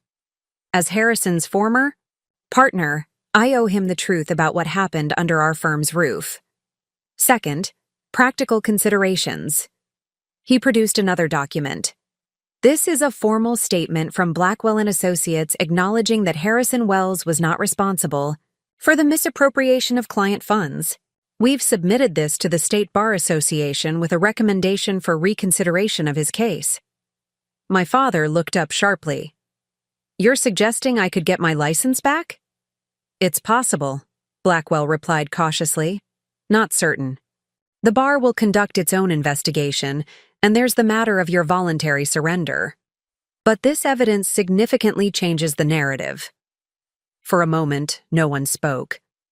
The implications were enormous, not just the restoration of professional standing, but the potential undoing of the cascade of losses that had followed: financial stability, reputation, self-respect. There's one more thing, Blackwell added, his tone softening slightly. The firm would like to make restitution for our failure to identify this situation earlier. We should have investigated more thoroughly before accepting your resignation, Harrison. What kind of restitution? I asked, immediately wary of financial entanglements. A consulting position to start, Blackwell replied, with the option to return as counsel if your license is reinstated. The compensation would be commensurate with your experience, including consideration of the earnings lost during this period. I watched my father carefully, concerned about how he might respond to this sudden reversal of fortune. The man I had known 5 years ago would have either embraced the opportunity with unquestioning enthusiasm or rejected it with stubborn pride. The person beside me now did neither. I appreciate the offer, Edward, he said measured, and the effort to correct the record. But I'll need time to consider what this means and what path makes sense going forward. My circumstances and priorities have changed significantly. Blackwell appeared momentarily taken aback by this measured response, having clearly expected either immediate acceptance or outright rejection. He recovered quickly, gathering his documents. Of course, take whatever time you need. The offer remains open. He handed my father a business card. Call me when you've decided. And Harrison. For what it's worth, I'm sorry about how things unfolded. After Blackwell departed, my father and I remained in the conference room, the weight of these revelations settling around us. I waited, giving him space to process, to formulate his thoughts without pressure. 5 years, he finally said, his voice barely above a whisper. 5 years based on a lie. You couldn't have known, I offered. Her deception was remarkably thorough. No, I could have known, he countered, meeting my gaze directly. If I'd been less arrogant, less certain of my own infallibility. I accepted responsibility without demanding a complete investigation because I couldn't conceive of being manipulated so effectively. The self-awareness in this assessment, so different from the defensive posture he might once have adopted, struck me forcefully. "What will you do?" I asked. "About Blackwell's offer?" My father leaned back in his chair, considering. "I'm not sure. 6 months ago, I would have grasped at any opportunity to reclaim my old life. Now." He paused, gathering his thoughts. "Now, I'm not convinced that life was as fulfilling as I once believed. The status, the income, certainly. But the purpose? You were a respected attorney," I reminded him. "You helped people." "Sometimes," he acknowledged, "but often I was simply facilitating wealth transfer or corporate maneuvering. My consulting work these past months, helping families understand complex estate matters, guiding small business owners through regulatory challenges, has felt more directly meaningful." He turned the business card over in his hands, studying it thoughtfully. "Whatever I decide about Blackwell's offer, I won't allow it to jeopardize what we've rebuilt. 5 years ago, I prioritized career over family. I won't make that mistake again." The declaration, so contrary to the value system he had once espoused and tried to impose on me, demonstrated how profoundly his perspective had shifted. The man who had once deemed me worthless for prioritizing passion over pragmatism was now questioning his own former priorities. "We should celebrate," I suggested impulsively. "Not necessarily Blackwell's offer, but the vindication. Knowing you weren't responsible for the financial irregularities." A small smile touched my father's lips. "What did you have in mind?" "Dinner tonight? I could cook at my place." The invitation represented another step in our evolving relationship, moving from neutral restaurant settings to the more personal space of my home. "I'd like that," he agreed. Then, with characteristic attention to practical details, "Should I bring anything?" "Just yourself," I replied. "And maybe that bottle of sparkling cider from your housewarming. This seems like an appropriate occasion to open it." After my father left to attend his therapy appointment, a commitment he maintained despite the morning's revelations, I returned to my office, mind whirling with possibilities. The narrative we had both accepted, of his professional disgrace, leading to financial ruin, had been fundamentally altered. Caroline's manipulation had been even more calculated than we'd realized, targeting not just his finances, but his very identity. Yet strangely, I felt no surge of righteous vindication, no satisfaction in having our suspicions confirmed. Instead, I recognized that this new information didn't change the most important aspects of our journey over the past 6 months. The growth, the healing, the recalibration of our relationship, these had emerged from the reality we had lived, regardless of the deception that had created that reality. That evening, as we shared a simple meal at my dining table, wine for me and sparkling cider for my father, I observed the man across from me with fresh eyes.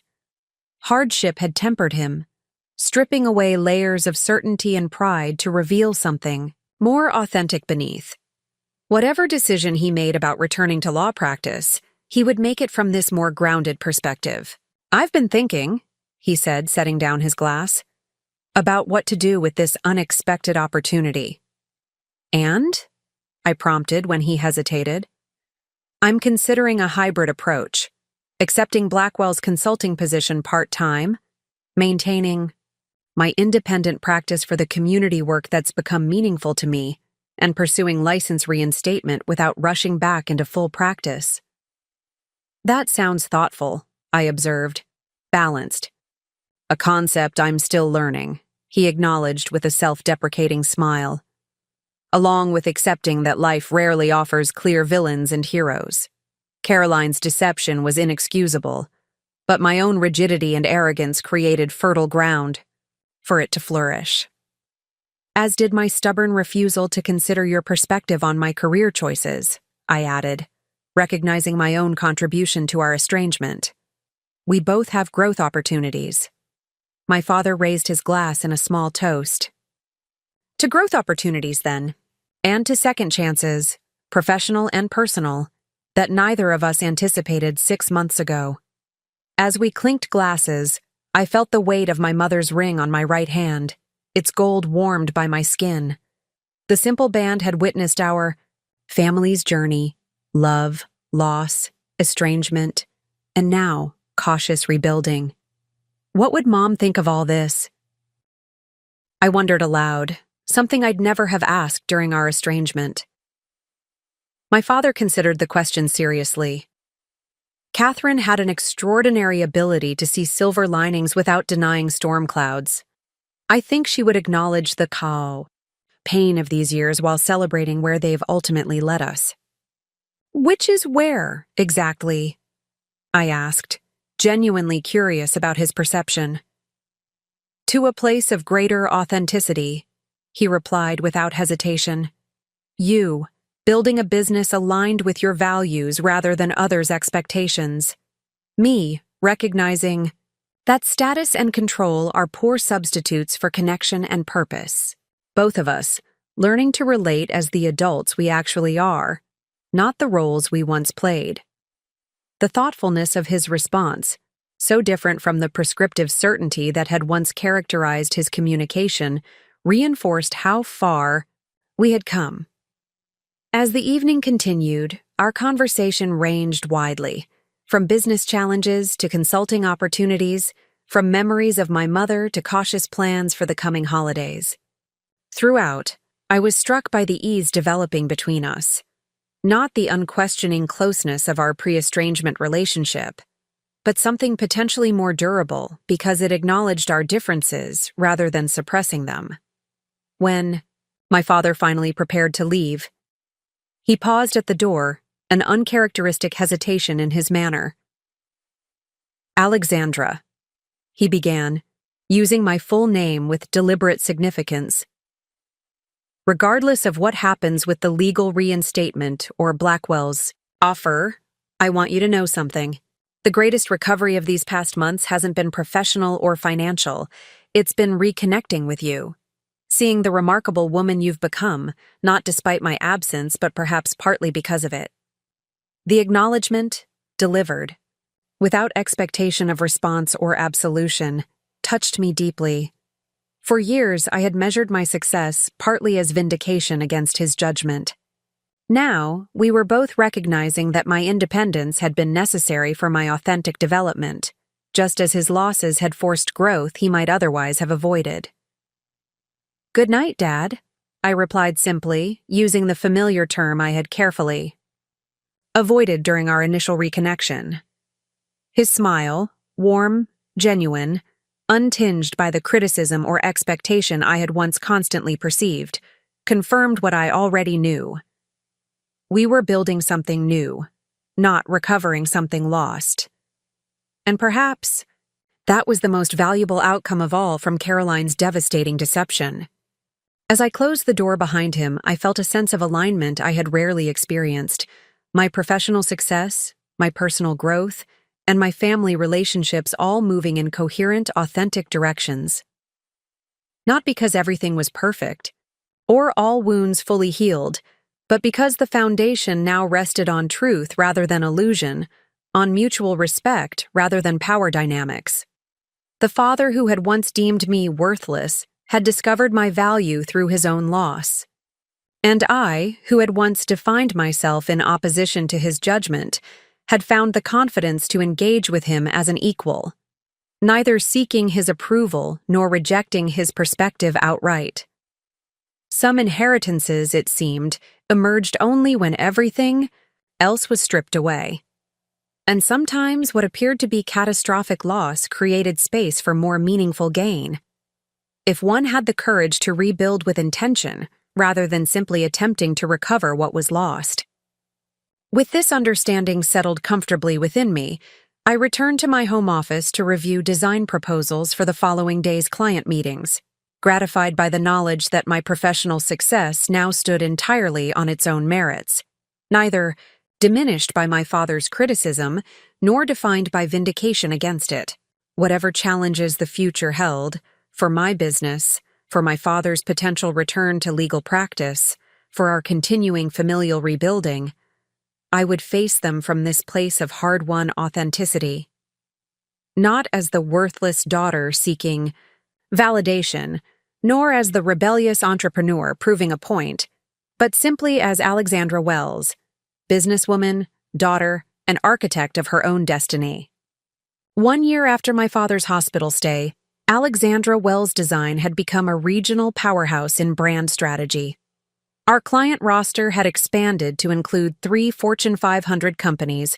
Our team had grown to 42 full-time employees, and we had relocated our main headquarters to a stunning converted warehouse in the city's revitalized arts district. Success by any conventional measure had been achieved. My personal life had seen equally significant transformations. The cautious reconnection with my father had deepened into a relationship I would never have imagined possible during our years of estrangement. We maintained our twice-monthly dinners, now alternating between our homes rather than neutral restaurants. He had returned to legal practice in a limited capacity, working 3 days a week at Blackwell & Associates while continuing his independent consulting for individuals and small businesses the remaining time. The State Bar Association had reinstated his license 6 months ago, following a thorough investigation that officially cleared him of wrongdoing in the client fund matters. The reinstatement ceremony had been small but meaningful, and I had sat in the front row, witnessing his professional redemption with genuine pride.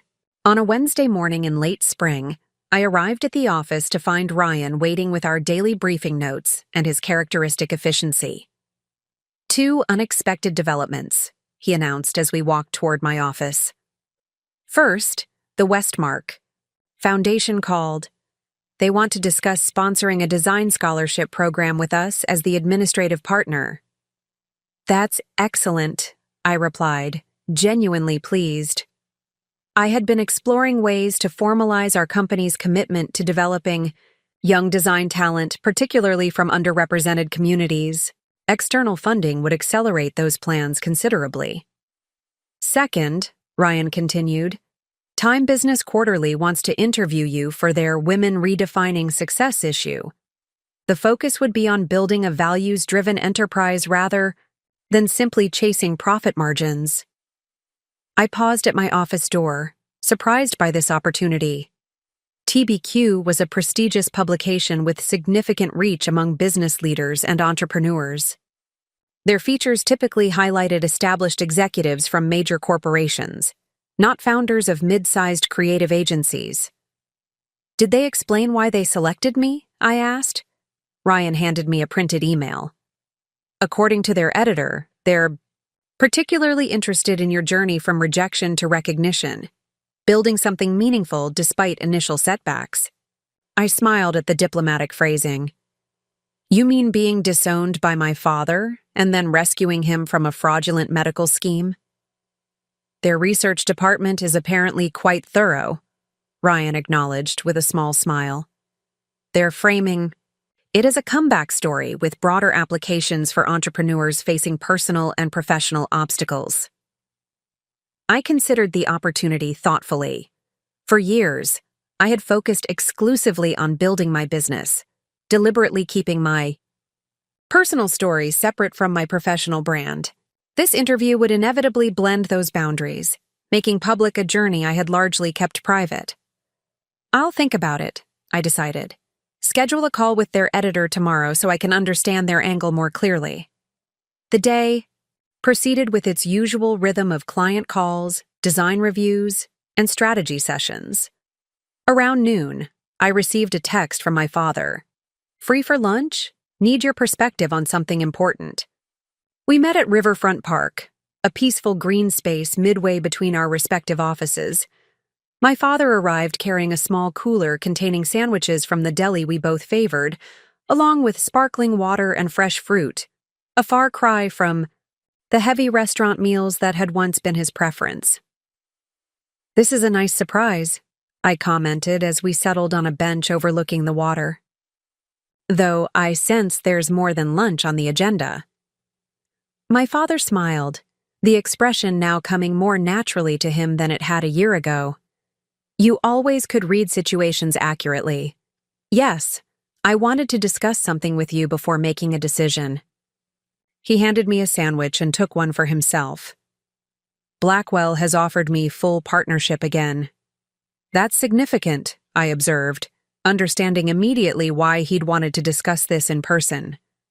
How do you feel about it? Conflicted, he admitted candidly. On one hand, it represents complete professional restoration. Everything I lost has been returned. The status, the income potential, the influence in legal circles. But, I prompted, hearing the reservation in his voice. But full partnership means full commitment. 60-hour weeks, high-pressure cases, corporate priorities. He took a thoughtful bite of his sandwich. I'm not convinced that's the life I want to return to, now that I've experienced alternatives. I considered his situation carefully. What alternatives are you considering? I've been developing a concept for a legal clinic focused on elder advocacy, he explained, enthusiasm entering his voice. Working with seniors on estate planning, protecting them from predatory schemes, helping them navigate healthcare directives, the work I've found most meaningful these past months. That sounds perfectly aligned with your experience and recent perspective shifts, I noted. What's holding you back? Financial pragmatism, he acknowledged. The clinic would require startup funding, office space, support staff. The Blackwell position offers immediate stability and resources. I watched a small group of ducks navigate the river currents, their seemingly effortless progress belying the constant adjustments they made beneath the surface. The image seemed oddly appropriate to our discussion. Would you be happy returning to corporate law full-time? I asked directly. Not just satisfied or financially secure, but genuinely fulfilled. My father considered the question with the careful reflection that had become characteristic of him this past year. No, he finally concluded. I'd be exchanging meaningful work for status and security, repeating old patterns rather than applying what I've learned through loss. Then perhaps the real question isn't whether to accept Blackwell's offer, but how to make the clinic financially viable, I suggested. A thoughtful expression crossed his face. That's a reframing I hadn't fully considered, approaching it as a business challenge rather than a binary choice. Which is precisely how I approached Alexandra Wells' design in those early days, I reminded him. Not, can I create this company? But how can I create this company despite limited resources? My father nodded slowly, a new appreciation evident in his expression. You've become quite the strategist, Alexandra. I learned from watching both your successes and your setbacks, I replied honestly, and from navigating my own. We finished our lunch, discussing practical considerations for his proposed clinic, potential funding sources, minimal viable operation costs, phased implementation approaches. The conversation flowed with a collaborative energy that would have been unimaginable during our estrangement. Each of us contributing insights from our respective experiences without attempting to dominate the discussion. As we prepared to return to our offices, my father hesitated, then asked, "What would you think about making this a joint venture?" "The clinic?" I clarified, surprised by the suggestion. "Yes. Not as a legal partner. That wouldn't make sense, with your design focus. But as a business strategy consultant, helping structure the operation, developing the brand identity, creating materials that connect with seniors and their families." The proposal caught me entirely off guard. My father had never suggested working together professionally, not even during my childhood when other parents routinely imagined their children following in their career footsteps. "You've built something remarkable with Alexandra Wells' design," he continued. "Applied those skills to your own vision. I'm suggesting a collaboration that leverages your expertise while allowing me to focus on the legal services. a true partnership between equals. The concept was intriguing. My company had established systems that could efficiently support a new venture without compromising our existing client commitments. The elder advocacy focus aligned with values I personally supported, and the opportunity to work alongside my father as a professional equal rather than a disappointing subordinate held undeniable appeal. I'd need to consider how it would integrate with my current operations, I said carefully, and we would need clear parameters about decision-making authority, resource allocation, and conflict resolution. My father smiled. Precisely the thoughtful analysis I would expect. Take whatever time you need to evaluate the proposition. There's no pressure, Alexandra. Whether we work together or separately, I respect the path you've created. We parted with a brief hug, another evolution in our rebuilding relationship, and I returned to my office with my thoughts in productive turmoil. The possibility of collaborating professionally with my father represented a complete reversal of our previous dynamic. Once, he had dismissed my business acumen and creative vision as worthless. Now, he actively sought my expertise and partnership. Later that afternoon, as I reviewed design mock-ups for a tech startup's brand refresh, Ryan knocked on my office door with an urgent expression. The Time Business Quarterly editor is online. 2, he informed me.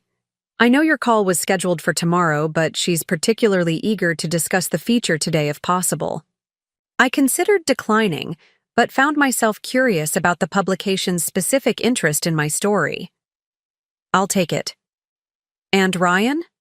Could you pull together some preliminary information on elder advocacy organizations, market positioning, branding approaches, communication strategies? It's for a potential new project. After Ryan left, I picked up the phone. Alexandra Wells speaking. Ms. Wells, this is Vanessa Morales from TBQ. Thank you for taking my call ahead of schedule. The editor's voice was warm but professional. We're finalizing our Women Redefining Success issue, and your story has captured our team's imagination. I appreciate your interest, I replied, though I'm curious about what aspects of my journey you find most relevant for your readers. 3 elements in particular, Morales explained. First, your resilience in building a thriving business after personal rejection. Second, your decision to help your father despite his previous treatment of you. And third, how that situation ultimately led to both professional growth and family healing. I considered her framing carefully. Those are indeed central aspects of my experience, though the reality contains more complexity than a simple redemption narrative.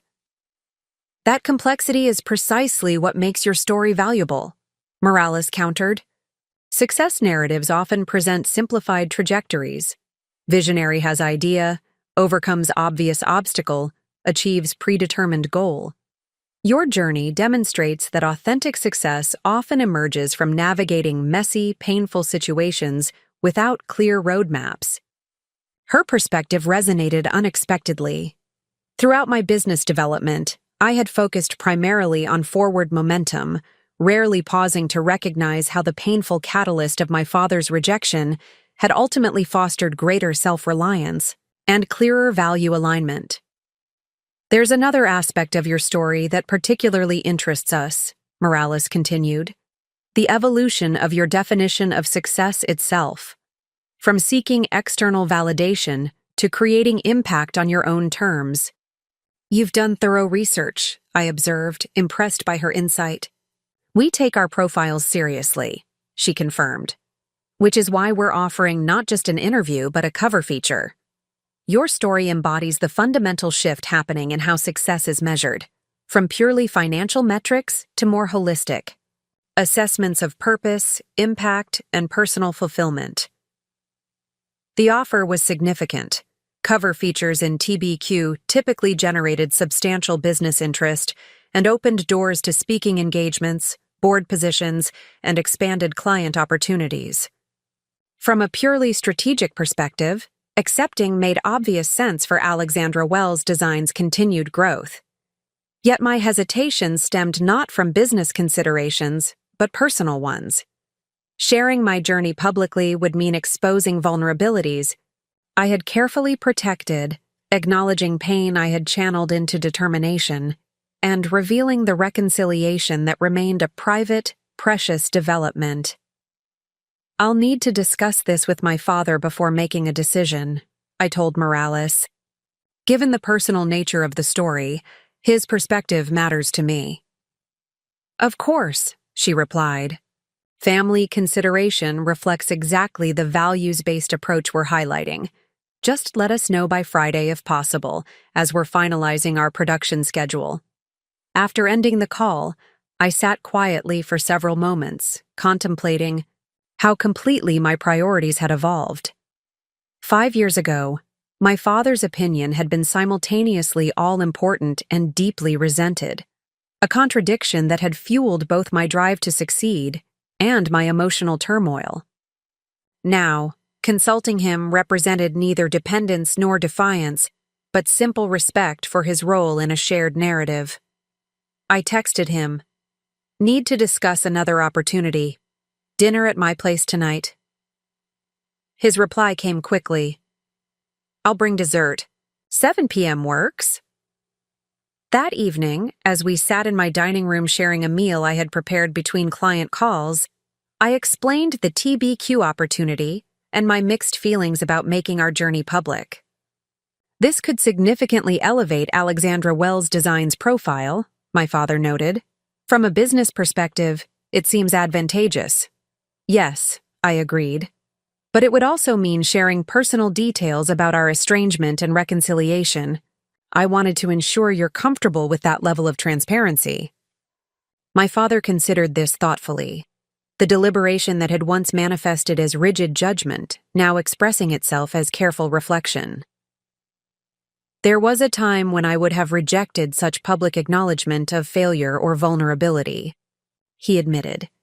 Now, I wonder if our story might actually help others struggling with similar situations. That's what Morales suggested, I confirmed. She believes the evolution of our relationship reflects broader shifts in how success itself is defined.